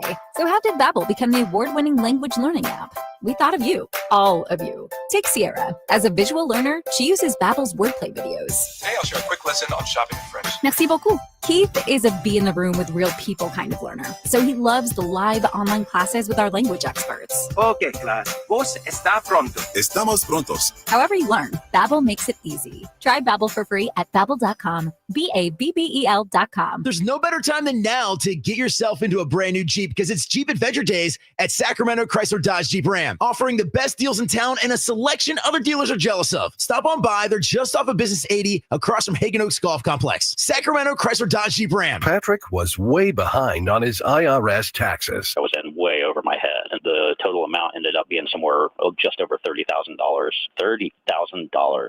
Then the IRS came to collect. Started getting letter after letter. A lien had been filed against me. They were going to basically hang me completely out to dry. He had to do something. That's when I reached out to Optima Tax Relief. Patrick's life quickly got a lot easier. It was very easy, pretty much hands off. They picked up the ball and ran with it. And how'd it go? I couldn't believe it. I had to ask 2 or 3 times. I saved an incredible amount of money. How does Patrick feel about Optima? Couldn't be happier. They definitely helped me. Optima Tax Relief, the best place to call. They're the best in the business. Do what Patrick did and call Optima Tax Relief for a free consultation. Call 800-343-6460. 800-343-6460. 800-343-6460. Optima Tax Relief. Testimonial from an actual client. Some restrictions apply. For complete details, please visit OptimaTaxRelief.com. Sacramento Kings basketball. Takes it to the rack and scores. The Kings have regained the lead. A run to the playoffs. The free throw line pulls up 15-footer. He's got the two-pointer. On Sacktown Sports 1140.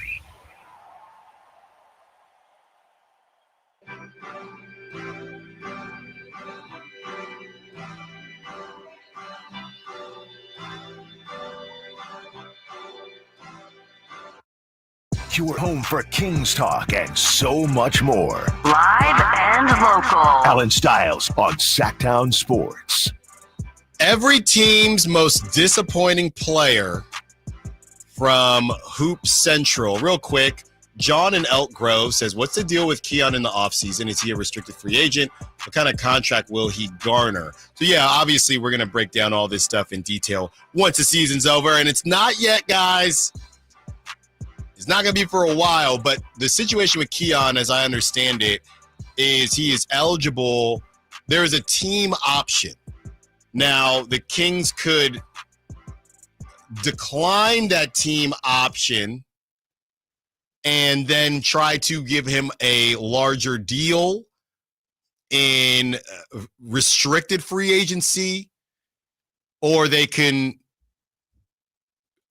exercise a team option as well. But I think if they exercise it, it'll be tougher to keep him. That's I was talking to Brandon Nunez about this. Yeah, I was curious about that part of it because in my mind I was like, can't they accept the team option? And then he would be a restricted free agent. No, I'm saying accept. Right.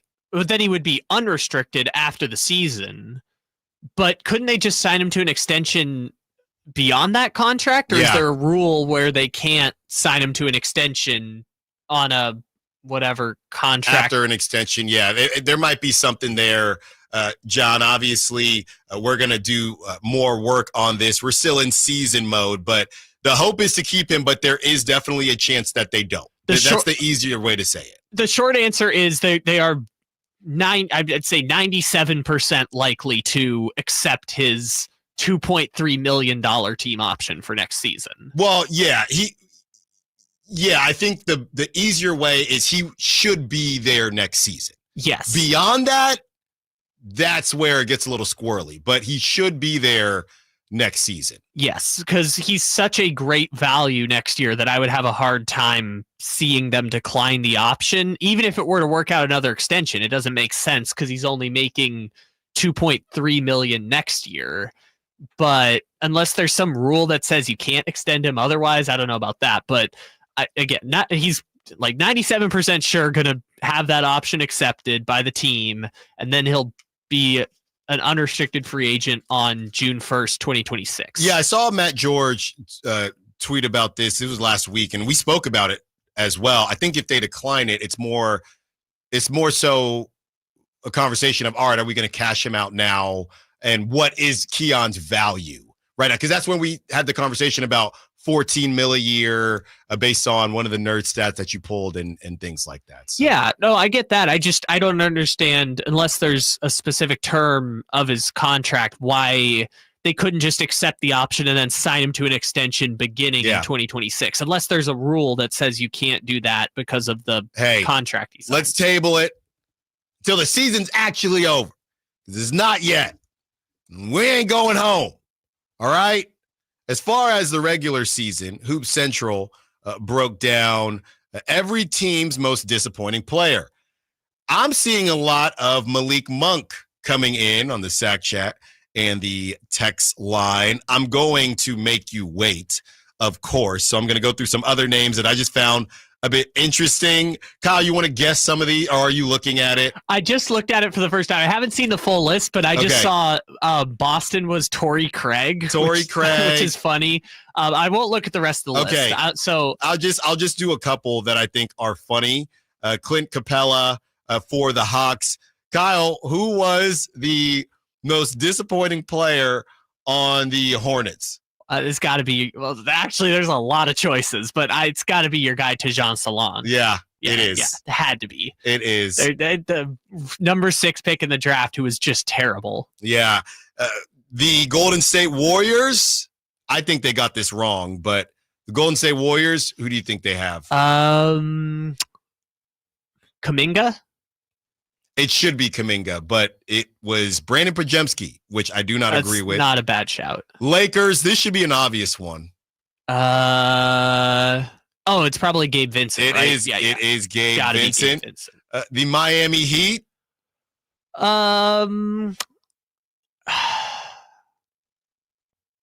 not Tyler here. Is it Jovic? Maybe. Jaime Jaquez. That's fine, I guess. They have Jaime. This is the easy one. A lot of, I'm going to give you a hint. A lot of rookies on here. The Utah Jazz. It's got to be Cody. It is. Cody was so bad this year. Yes, it is Cody. The Suns, easy one. Yeah, Bradley Beal. The Blazers.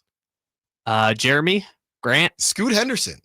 I don't know that I agree with that. He had a good run. I mean, they did trade Damian Lillard for him. The Mavericks. Oh, there could be a lot of choices there, honestly. It could be Clay, it could be AD, it could be I'll go Clay. Olivier Maxence Prosper. Is who they have right there. Could have been a King. The Timberwolves. Wow, that's a good one. I will say DiVincenzo. Mike Conley. That's not fair. That's not fair to Mike. I don't know how much he's making. Let me look up his contract. The Spurs. Spurs. I guess I would say Vassell. Scotty. I meant to say the Raptors, but I said Scotty Barnes. Scotty Barnes on the Raptors. Raptors could have been a lot of people. Quickly is another really bad one. Yeah, Mike Conley's only making like $9 million. What are they talking about? Pacers. Yeah, I don't know this one. I'm just gonna say Matherin. TJ McConnell. All right. Again, that's so unfair. Last one before we get to the Kings. The Nuggets. Oh God. Personally, I would say Michael Porter Jr. I think they're going to go Westbrook. No, this is a cop-out. They said Dario Saric. Yeah, what are we expecting? The Rockets, Reed Shepherd, the Sixers, Paul George. I was going to say, was Orlando KCP? Yes. Okay, I assumed that one was there. And last but not the Spurs, Keldon Johnson. And last but not least, Kyle, who does Hoop Central have as the most disappointing Sacramento King this season? Well, I do know the answer to that because I needed to know what to talk about for the segment. Okay. It is... What's up, Sacramento? Keegan Murray, Hoop Central. And I would say that maybe they weren't paying enough attention through the second half of the season because it's definitely not Keegan Murray. It's probably Malik Monk. Some of that is injury, fit, the changes that have happened, but it is definitely not Keegan Murray. Honestly, if we're going disappointing, that was the metric was disappointing. It might be Zach LaVine, honestly. It's not Zach LaVine. It might be Zach LaVine. It's definitely not Zach LaVine. Keegan, it's like you said, the statistics aren't going to look as good this year in totality because he had the rough shooting start to the season. And if you look at some of the nerd stats, they don't say Keegan Murray is as good of a defender as people make him out to be. I think that's also a byproduct of he has to guard the best player on every team every night, 1 through 4. Yeah. But at the same time, I don't necessarily feel like if you have to pick someone, I understand how you came to the conclusion of Keegan Murray because it feels like his offense did not take a step forward. But at the same time, like we've talked about before, he's shooting 47% from the field and 39% from 3 since Doug Christie took over as the coach. Yeah, and someone else, Div, on the Sac Chat is saying, I'm probably picking LaVine. Everything happened so fast. I guess it might be a cop-out, but I'm just giving him the benefit of the doubt. It's hard for me to pick. It's a matter of expectation, right? Yeah. It's the reason it would be LaVine is because of the money he's making and who he got traded for, right? What did you expect? What did you expect, though? I mean, I'm sure if you look at his numbers, some of them are a little ballooned, but if you look at his numbers post-trade, he's probably He's got to be close to what he was averaging at in Chicago. He's got to be close. I'm pretty sure we can look that up real quick if I just go to his basketball reference. But again, I think a lot of this conversation is a matter of expectation, though. And now I have Zach LaVine's stats up here. So his splits in Chicago, he was averaging fewer minutes per game, but had 24 points. Right. He's at 22.4 with the Kings. Yeah. Field goal percentage, he was at 51.1% with the Bulls. He is at 51.1% with the Kings. So he is literally shooting exactly the same, taking 1 fewer shot attempt per game. His stats are basically identical. I'm not even going to lie. It's almost exactly the same. Shooting percentage in Chicago was 51%. 3-point percentage in Chicago was 44.6%. He's shooting 44.6% as the Kings. His splits, Chicago and Sacramento, are exactly the same. Yeah, it's Malik Monk. That's the answer. It's Malik Monk. You know, you move on from De'Aaron Fox and Malik, and we did it on this show. Malik's getting the keys, and you have to include the injuries because that's just part of it. I don't even think it's close. I think it's easily Malik Monk. Easily.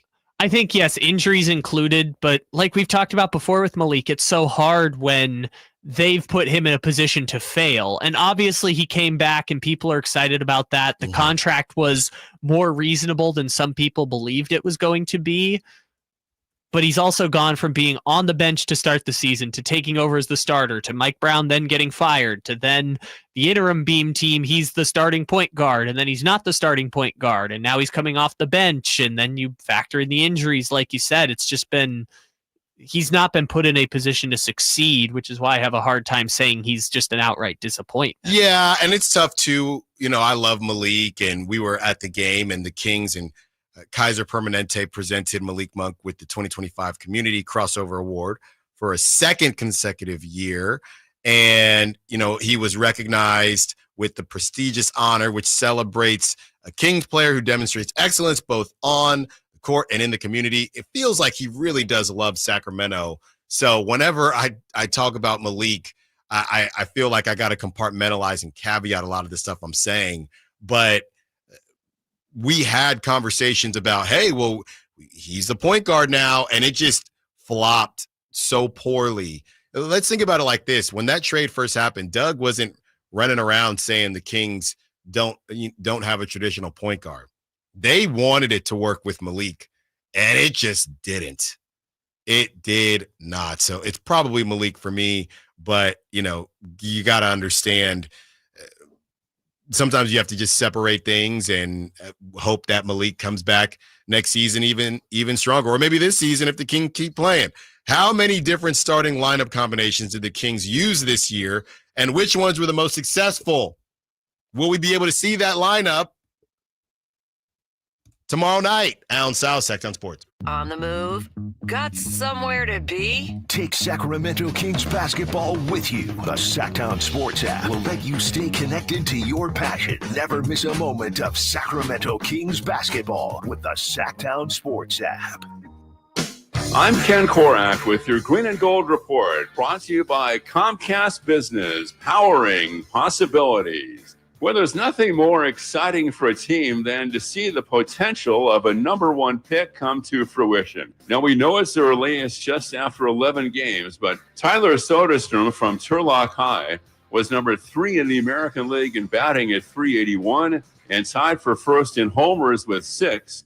And Jacob Wilson, number 4 in batting at .366. Comcast Business is powering the engine of modern business with reliable connectivity, enhanced cybersecurity, advanced fiber solution, and Wi-Fi backup. Comcast Business helps turn today's small businesses into engines of modern business. For details on special offers, including free professional installation and up to a $500 Visa prepaid card on qualifying internet bundles, log on to business.comcast.com. Comcast Business, powering possibilities.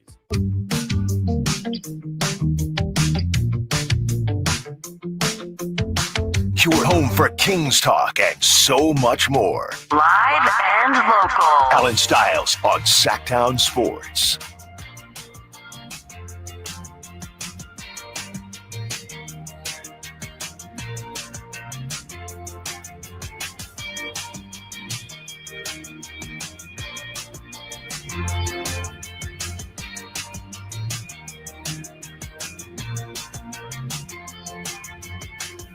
.530 chiming in. I may be wrong, but I'm pretty sure if they pick up the option, talking about Keon, then plays after that, they will be limited how much they can offer him. Yeah, I was looking during the break, and there's definitely something to declining the option versus if they go with the option and the offer that would be available, which is kind of interesting because wouldn't that deter teams from signing these guys? But I don't know if that's part of the new collective bargaining agreement, but you lose a guy because you awarded him with something that they earned, right? Or you don't get the same opportunity to keep him. So to answer the initial question that started on that from John and Elk Grove, high probability that Keon is on the team next season. After that, we will continue to break all that down for you. We were discussing the most disappointing King.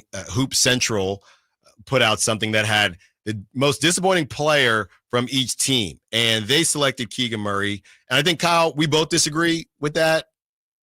Or do you agree with Keegan Murray? I disagree on principle because Keegan is my favorite player, and I've been making the case for it. I just struggle to find who the replacement is.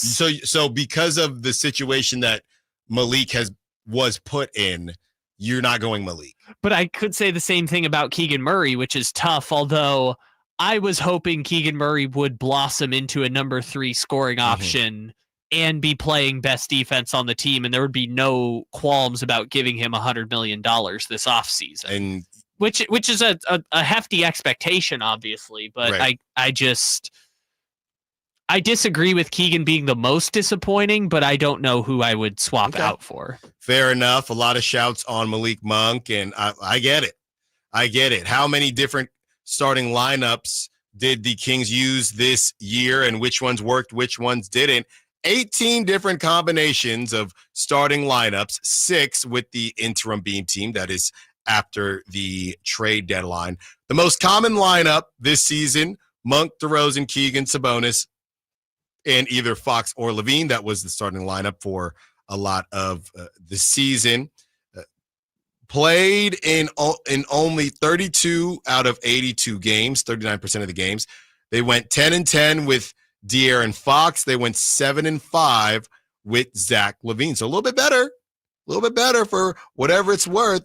Best starting 5, Malik Monk, Keon Ellis, DeMar DeRozan, Keegan Murray, and Domantas Sabonis went 4-0. We have the meat. And why is this interesting, you ask? That is the team, that is the starting lineup that beat the Celtics, and that is the starting lineup that beat the Timberwolves the day after the trade deadline. And we sat here, and they won that game against the Timberwolves, and Zach LaVine was probably on a plane, and we said, is it worth seeing what this could be? It's too late, and they decided to trade for Zach LaVine, and Zach LaVine has had some good moments, but we never got to see Malik Monk, Keon Ellis, DeMar DeRozan, Keegan Murray, and Domantas Sabonis for a long period of time. Only 4 starts because that was due to De'Aaron Fox being injured, and then De'Aaron Fox being gone, which was replaced with Zach LaVine. So going back a month when we had a what-if conversation, and I think this is probably an honorable mention because I don't know how good this group would have been, but I do think a what-if conversation would have been, what if the Kings went with a younger package for De'Aaron Fox, and they at least looked at that starting 5 that was undefeated, 4-0, but undefeated on the season. Or what if they went with the Keldon Johnson versus Zach LaVine package, right? Keldon Johnson maybe comes off the bench. They still get Valanciunas. They still get LaRavia. What if they had went with that and went for a super sub instead of a $46 million Zach LaVine, who, again, as we said, is playing exactly as well as he played in Chicago, but we'd be talking a lot differently about him if he made $25 million versus $45 million. Well, let's look at the worst starting 5. Close your eyes if you're a Keon Ellis guy or gal. Ellis, LaVine, DeRozan, Keegan, and Sabonis went 3-6. One of the worst starting 5s, the worst starting 5. The same lineup as above, with Valanciunas instead of Sabonis, went 1-3. LaVine, DeRozan, Keegan, Valanciunas, and Monk went 1-3 as well. Now, these are small sample sizes. Don't get us wrong. And with all these dang injuries, it was kind of hard to cook this thing up. And now that I think about it, Kyle, the worst starting 5, the 3-6 starting 5, isn't that what we're gonna see? That is correct. That is exactly the lineup we're going to see tomorrow against the Dallas Mavericks. Is the lineup with the worst record this season. And they don't have a choice, right? Malik Monk being injured. And, it's funny because, again, only 9 games, but everybody, remember all the times we said we're not going to talk about the lineup, everybody's saying, get Monk out of there for Keon Ellis, and they did. And I would say, that lineup right there, when I can't remember when Malik sprained his toe, but that was the game when they got the brakes beat off them by the Magic. And then you had the wins that they had. Weren't they pretty recent? I know Malik has been out, but the wins that they had, it all happened in a short amount of time. And a lot of it is because Malik was injured. So, and we never really saw Malik. Was that either the Cleveland or the Detroit game where I think Detroit, they were missing multiple, but we never really got to see this lineup with Malik coming off the bench. So to be fair, this lineup happened because Malik was out, which meant the bench was weaker. And then you have Jake LaRavia. So all things being even, it's not as if they had a full rotation, but they're also not going to have a full rotation tomorrow night. So here are the 3 wins that lineup recorded of the 6. Again, Keon Ellis, DeMar DeRozan, Zach LaVine, Keegan Murray, Domantas Sabonis. One was the Portland game on March 27th, which was, I think, Jeremy Grant was out for that game. Yes. Yeah, and DeAndre Ayton, if I'm not mistaken. Grant and Ayton were out. So that was one. The game in Charlotte was the second one. Oh, come on. And the third one was the Suns game to end the season. Those are the 3 wins? Those are the 3 wins for that lineup specifically. Now, again, for 2 of those, they had... when did Malik get hurt again? Was that the... when did Malik get hurt? Was that the Pistons game? Well, I'm double checking now. I see. So that Cavs game... No, it's because Keegan was out. Yes. So the Cavs game they won, no Keegan. The Pistons game they won, no Keegan or Malik. So, or Malik got hurt in the Pistons game, I think. Yeah. So wow. Yeah, the only 3 wins that lineup had was Portland, at Charlotte, and the last game of the season against Phoenix. 2 of those games, they had Malik Monk. Obviously, they won't have Malik Monk on Wednesday. Wow. Well, that's what we're going to see. So hopefully they can get closer to 300, or 500. I think they're at 300 right now. Even if we're talking small sample sizes here, I think the one takeaway from this that I feel definitive about is like the Monk, DeRozan, Keegan, Sabonis, and insert $40 million guard here. That team went 17-15. That is a mid team if you've got that group. And maybe you can tinker with other lineup combinations and injuries and stuff, but like that, the original starting lineup after Mike Brown benched Kevin Huerter, that team was pretty mid. And that lineup that we just read off, the worst lineup that we'll probably see, 209 says, the only question I have on these lineup comparisons is who the opponents were. Yeah, so the three wins were bad. The 3 wins were the Blazers, the Hornets, and that game that we watched on Sunday. That's not good. It's not great. It's not great. I mean, if I'm going through the losses, so they lost with that lineup to the Thunder. They lost with that lineup to the Celtics. They lost with that lineup to Denver, the Clippers. So this was, but again, Indiana and Washington. Short. The Washington one is crazy, but again, small sample sizes. So basically, they ran that lineup while they were during that homestand when they had a gauntlet. That's what it was. Well, and the road trip. So it was basically the last 9 games of the season. Yeah. I mean, not perfectly because Keegan was out for a few, but it was basically the last 12 games of the season after Malik went out with whatever he had illness-wise. Yes. That's when they made the switch, minus the games where Keegan was out. When we return, play-in starts tonight. Who you got? Who you want? Warriors, Grizzlies, Hawks, Magic. Allen Stiles, Stockton Sports. Domantas Sabonis plays here. Keep on Sabonis. Put the frosting on the cake. Put the cherry on the sundae. Sabonis with a 2-hand flush makes it 114-106. Sacktown Sports is your proud home of the Sacramento Kings. Skeeter here, Field Tech, Sacramento Yellow Mosquito and Vector Control District. Hey, it's my favorite week of the year, Mosquito Awareness Week. Yep, the spring and warm weather means the little suckers are starting to breed and bite. Gotcha. So it's time to fight the bite. Once a week, drain standing water from flower pots, bird baths, dog dishes, and at dawn and dusk, start using insect repellent outside and wear long clothes, because these skeeters are out for blood. The Sacramento Yolo Mosquito and Vector Control District reminds you it's time to fight the bite. For more information, go to fightthebite.net. Rock the Bells presents LL Cool J. So what you got Chanel on your feet? Hot sex on a platter makes the mission complete. Live in concert. LL Cool J. Saturday, May 10th, the venue at Thunder Valley with DJ C-Trip. LL Cool J. For tickets, visit ThunderValleyResort.com.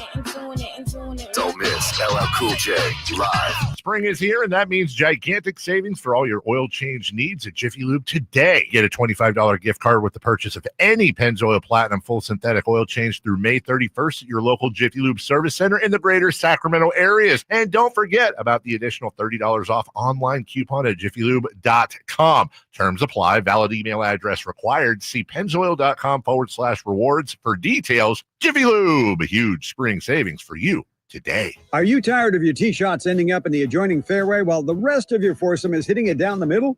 Well, experts will tell you that being properly fitted for golf clubs will help you strike your drive center cut. The Hagen Oaks Player Performance Studio and its team of trained PGA professionals are ready to help you get rid of your banana balls and duck hooks. Hagen Oaks Indoor-Outdoor Player Performance Studio fittings are available 7 days a week. Make yours today by calling 916-808-2531. That's 808-2531. Twin Peaks is the best in the game. Here, the ultimate lunch lineup boasts wall-to-wall sports and scenic views. When you're hungry and in a hurry, the Scratch Kitchen delivers lunch in the clutch. I mean, where else can you order a 29-degree draft beer and a quickie combo on your lunch break? Only at Twin Peaks, the #1 sports bar. Twin Peaks Scratch Kitchen scores every time. Dig into hand-smashed burgers, chef-inspired flatbreads, and more at your local lodge. Sacramento's premier country music festival, Country in the Park, is coming back May 16th and 17th at Cal Expo with Bailey Zimmerman, Billy Currington, Cole Wetzel, Nate Smith, and more. You'll enjoy food trucks, rock walls, and a mechanical bull, line dancing, and more. Single-day GA tickets start at $52 at CITPfest.com. Country in the Park, May 16th and 17th with Michelob Ultra and Carl's Jr. Find out more at CITPfest.com. This is a story of the one. As a maintenance specialist for university housing, he knows college students can major in wear and tear. Plus, housing so many students doesn't leave a lot of room to house all the supplies he needs. That's where Grainger comes in. With over 1 million industrial-grade products and fast, dependable delivery, Grainger carries the quality products he needs so he doesn't have to. From a new door hinge to a whole new faucet. Call, click Grainger.com, or just stop by. Grainger, for the ones who get it done.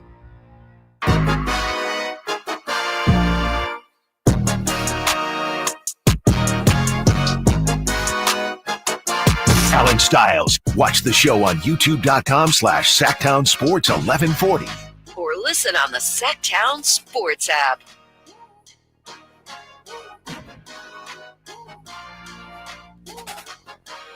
It's going down tonight.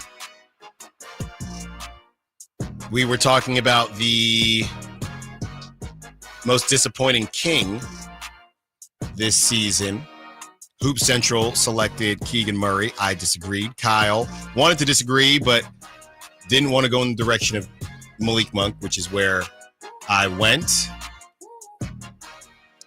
916 says, why does no one recognize Keegan's shots were taken by ball hogs, DeRozan, and Levine? Well, I think Keegan actually might be shooting better post-trade deadline. I feel like it was the beginning. I know since the start of the new year, he's been shooting better. Keegan's going to get his shots, but again, he's a completely different offensive player than the other guys. I hear what you're saying, 916, but Keegan is not necessarily going to put the ball on the ground and boogie on you. You know, he's got to take his open threes and he's got to make them, right? If they want to go in a direction, and we've compared him to Trey Murphy in a way, I get where you're coming from. And like I said, I didn't select Keegan as my most disappointing King, but there does come a time where we have to look at who Keegan is projecting to be and how many shots that we realistically think he's going to get. Because if you're telling me he needs more shots, then we're going to get to a point where it's, well, are you saying he's a second or third option? Because it's kind of a chicken or the egg situation. So here's the numbers on Keegan by, I guess, era this season. So under Mike Brown, he's shot 41% from the field and about 33% from the three-point line, which were both step backs from where he was his first 2 years. In January under Doug, which was obviously the win streak, 47.7%. So basically 48% from the field and 38% from three. In the interim beam team era, he's shooting 46% from the field and 36% from three, although his numbers are way down because he's shooting like 24% since he came back from injury. That's the thing. He was shooting really well, and we spoke about that. Since he's returned, it hasn't been great. And I think the worst part about it is that NBA doesn't play a ton of defense. You're going to get open shots.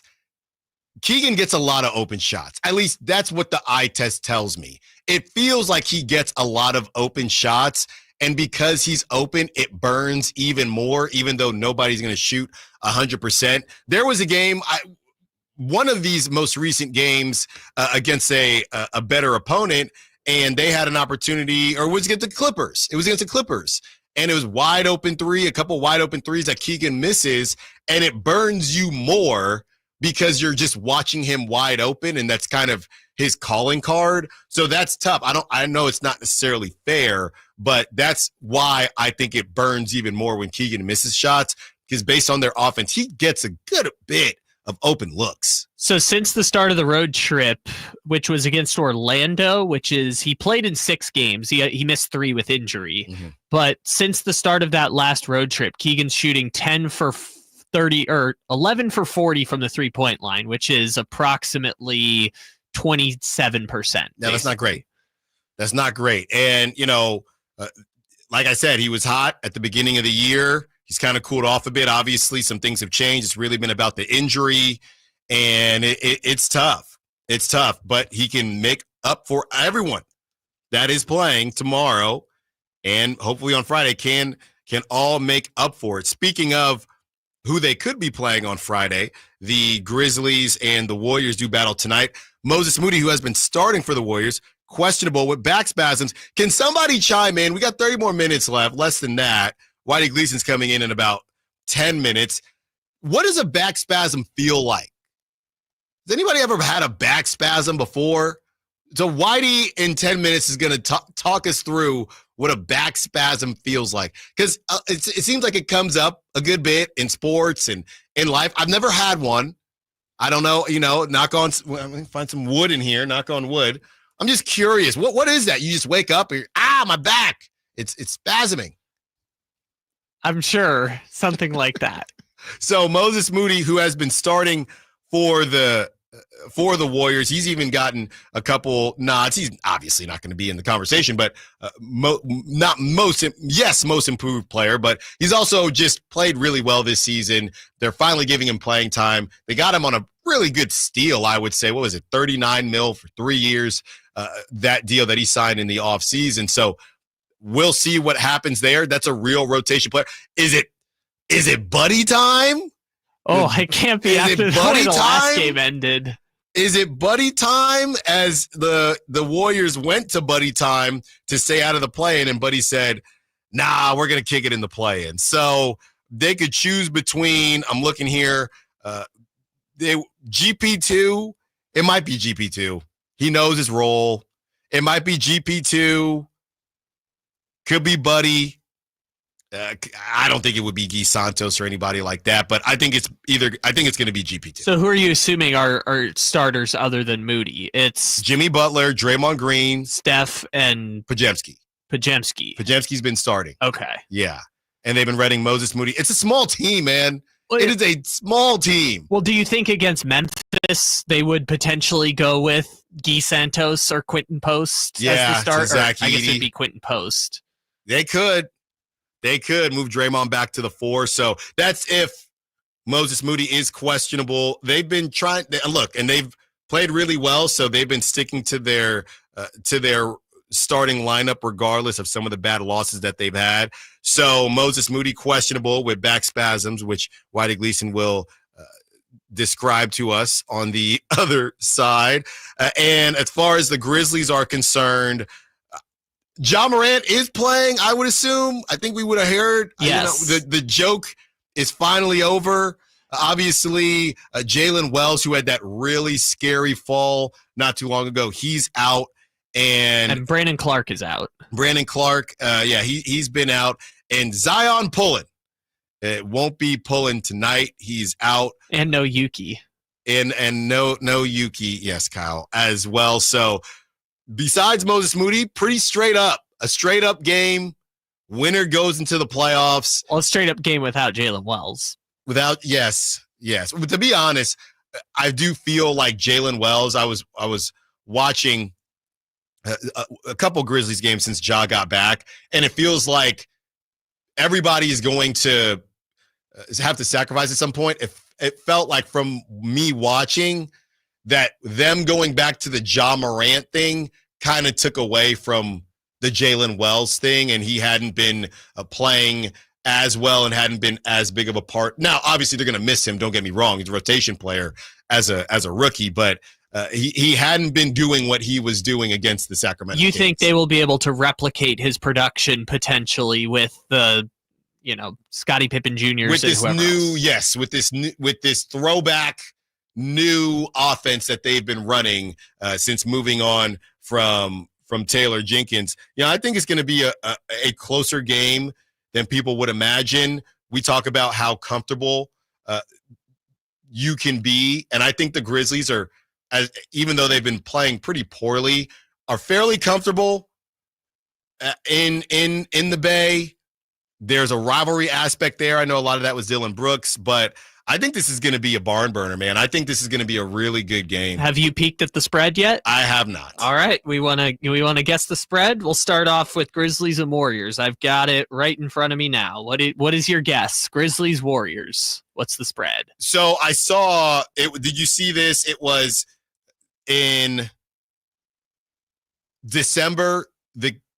December, I think that was that awful game where the Grizzlies destroyed the Warriors. Steph had 2 points. It was like a historically bad game. Yes. They lost that game. And then most recently, Steph had 52 against the Grizzlies. Oh, that was the Quentin Post. Why are you interviewing me? Steph has 40 points. I'm going to say it is Warriors 3.5. Warriors are 7-point favorites. Wow. Tonight. 7-point favorites. That's kind of disrespectful. But, I mean, the Grizzlies have been bad. According to one site, it is 50-50 on both sides. This isn't like Vegas is leaning one way. They're saying it's going to be a 7-point Warriors win. Wow. Okay. All right. What's the other one? Or I guess Magic. It's in Orlando? It is in Orlando, yes. In Disney World. Hawks at Magic. Sorry, I don't have my Orlando Magic drop ready. That one, I really don't know. I think that it's probably Magic 1.5. Orlando Magic are 5.5-point favorites. No, they're against tripping. The Atlanta Hawks, who obviously we know don't have Jalen Wells, don't have Clint Capella. I'm sorry, Jalen Johnson. But this is where Trae Young eats. The first play-in game. This is where he makes his money. I kind of am rolling with Orlando. Even though they haven't been great, they've been hot recently. Well, I think the other issue is, too, I mean, yeah, defensively, they're dogs, and I just don't think Atlanta will have enough offensively to overcome that. Will Moses Moody overcome the back spasms? Whitey Gleason gives us a breakdown on the other side. Allen Stiles, Stockton Sports. Some people just know they could save hundreds on car insurance by checking Allstate first. Like you know to check for your wallet first before hitting the drive-thru. $6. Sorry, forgot my wallet. I have change, though. Here's 40 cents, another 40. Ooh, a bicentennial. What's that? Oh, gosh. Checking first is smart. So check Allstate first for a quote that could save you hundreds. You're in good hands with Allstate. Savings vary. Subject to terms, conditions, and availability. Allstate Fire and Casualty Insurance Company and affiliates, Smithbrook, Illinois. The price of gold could surge in 2025. A large bank analyst is calling it the ultimate perceived safe haven asset. That's why thousands of hardworking Americans are getting help safeguarding their money and saving with precious metals like gold and silver. Call 855-838-GOLD to learn about the top-rated precious metals company, Goldco. They're going to give you a free gold and silver kit. Plus, you can also get up to a 10% instant match in bonus silver on qualified orders. Call Goldco at 855-838-GOLD. That's 855-838-GOLD. Performance may vary. You should always consult your financial and tax professional. The sewer system. It's probably the last thing on your mind, and that's okay. Because at the Sacramento Area Sewer District, it's our first priority. As the region's largest sewer utility, we own and maintain thousands of miles of sewer pipe. And our job is to get to your sewer problem before it interrupts your life. So whether you've got a slow drain or a backup, call us first, day or night. The Sacramento Area Sewer District. It's a dirty job, but we're happy to do it. Sacramento Chrysler Dodge Jeep Ram has the best truck on the market, the 2025 Ram 1500. And that's not an exaggeration. It's proven. It's the 7th time Ram has won the Motor Trend Truck of the Year. Car and Driver named it one of its 10 best vehicles of 2025, giving it a 10 out of 10. And at J.D. Power, it's #1 when it comes to brand vehicle quality. And hey, yeah, all that's great. But where Sacramento Chrysler Dodge Jeep Ram really separates themselves from the pack is their car buying experience. Come on in and see for yourself why they say it's where a handshake still means something. Mike Rowe here with a quick question. Have you noticed a musty smell in your home? I hope not, because damp smells mean that you could have a crawl space problem. That's where Groundworks comes in. They can honestly assess your situation and create a plan to waterproof your crawl space and get to the root cause of the problem. Schedule your free inspection at groundworks.com/row. And while you're there, check out my latest dirty job. It's a good one. Licensed in all states where work is performed. See website for details. Want the best movie experience in town? Join Sacktown Sports IMAX Pass by visiting sacktownsports.com. Sign up today. You can win tickets to see this week's films at the Esquire IMAX Theater. At SMUD, we power business with incentives, strategic account advisors, 50% lower rates, and clean energy solutions. We help businesses thrive. That's our clean power promise. Learn more at smud.org.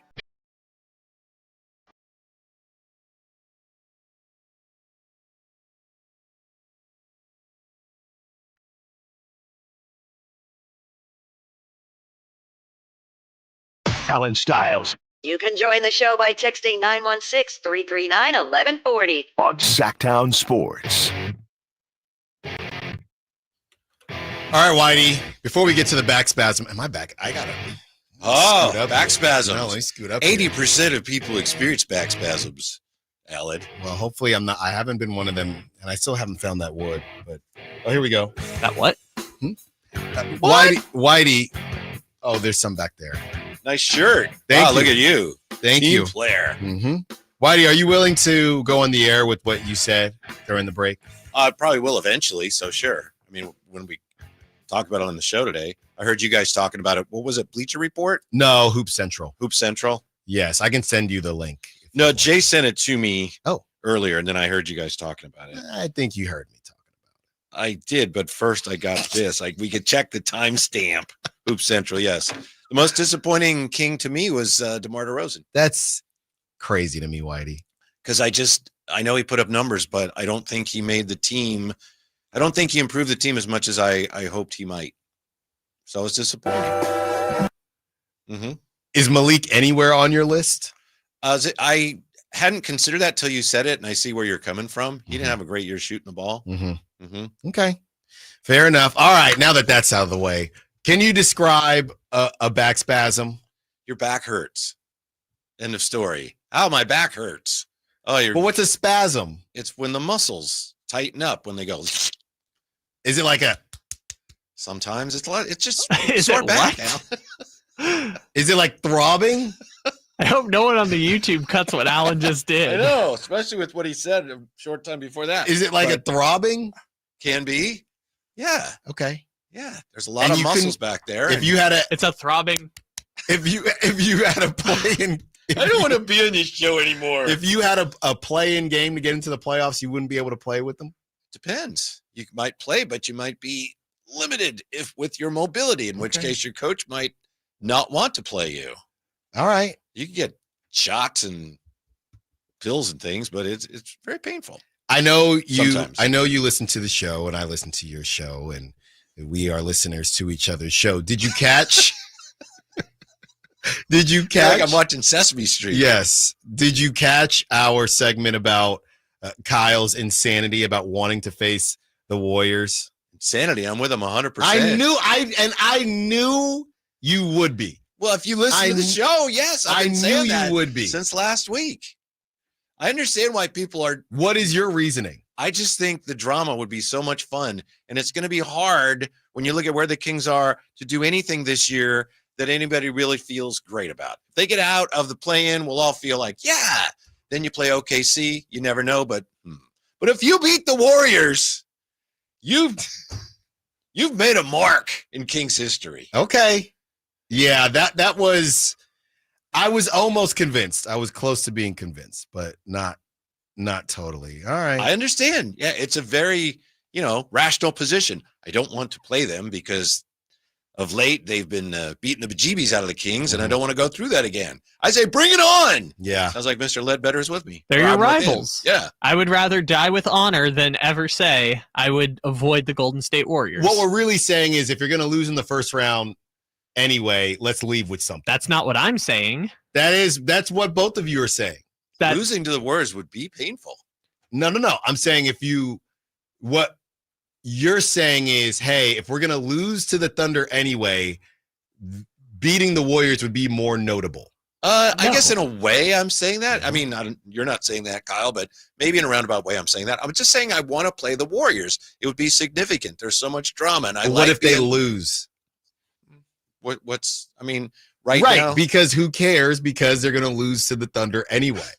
Wasn't what I was going to say, but you seem to have all the answers. No, I'm not why saying are you that. asking me these questions? No, I'm if not you saying know all the answers, mister. No. Now all three of us have done it. That's a back spasm. It's a back spasm.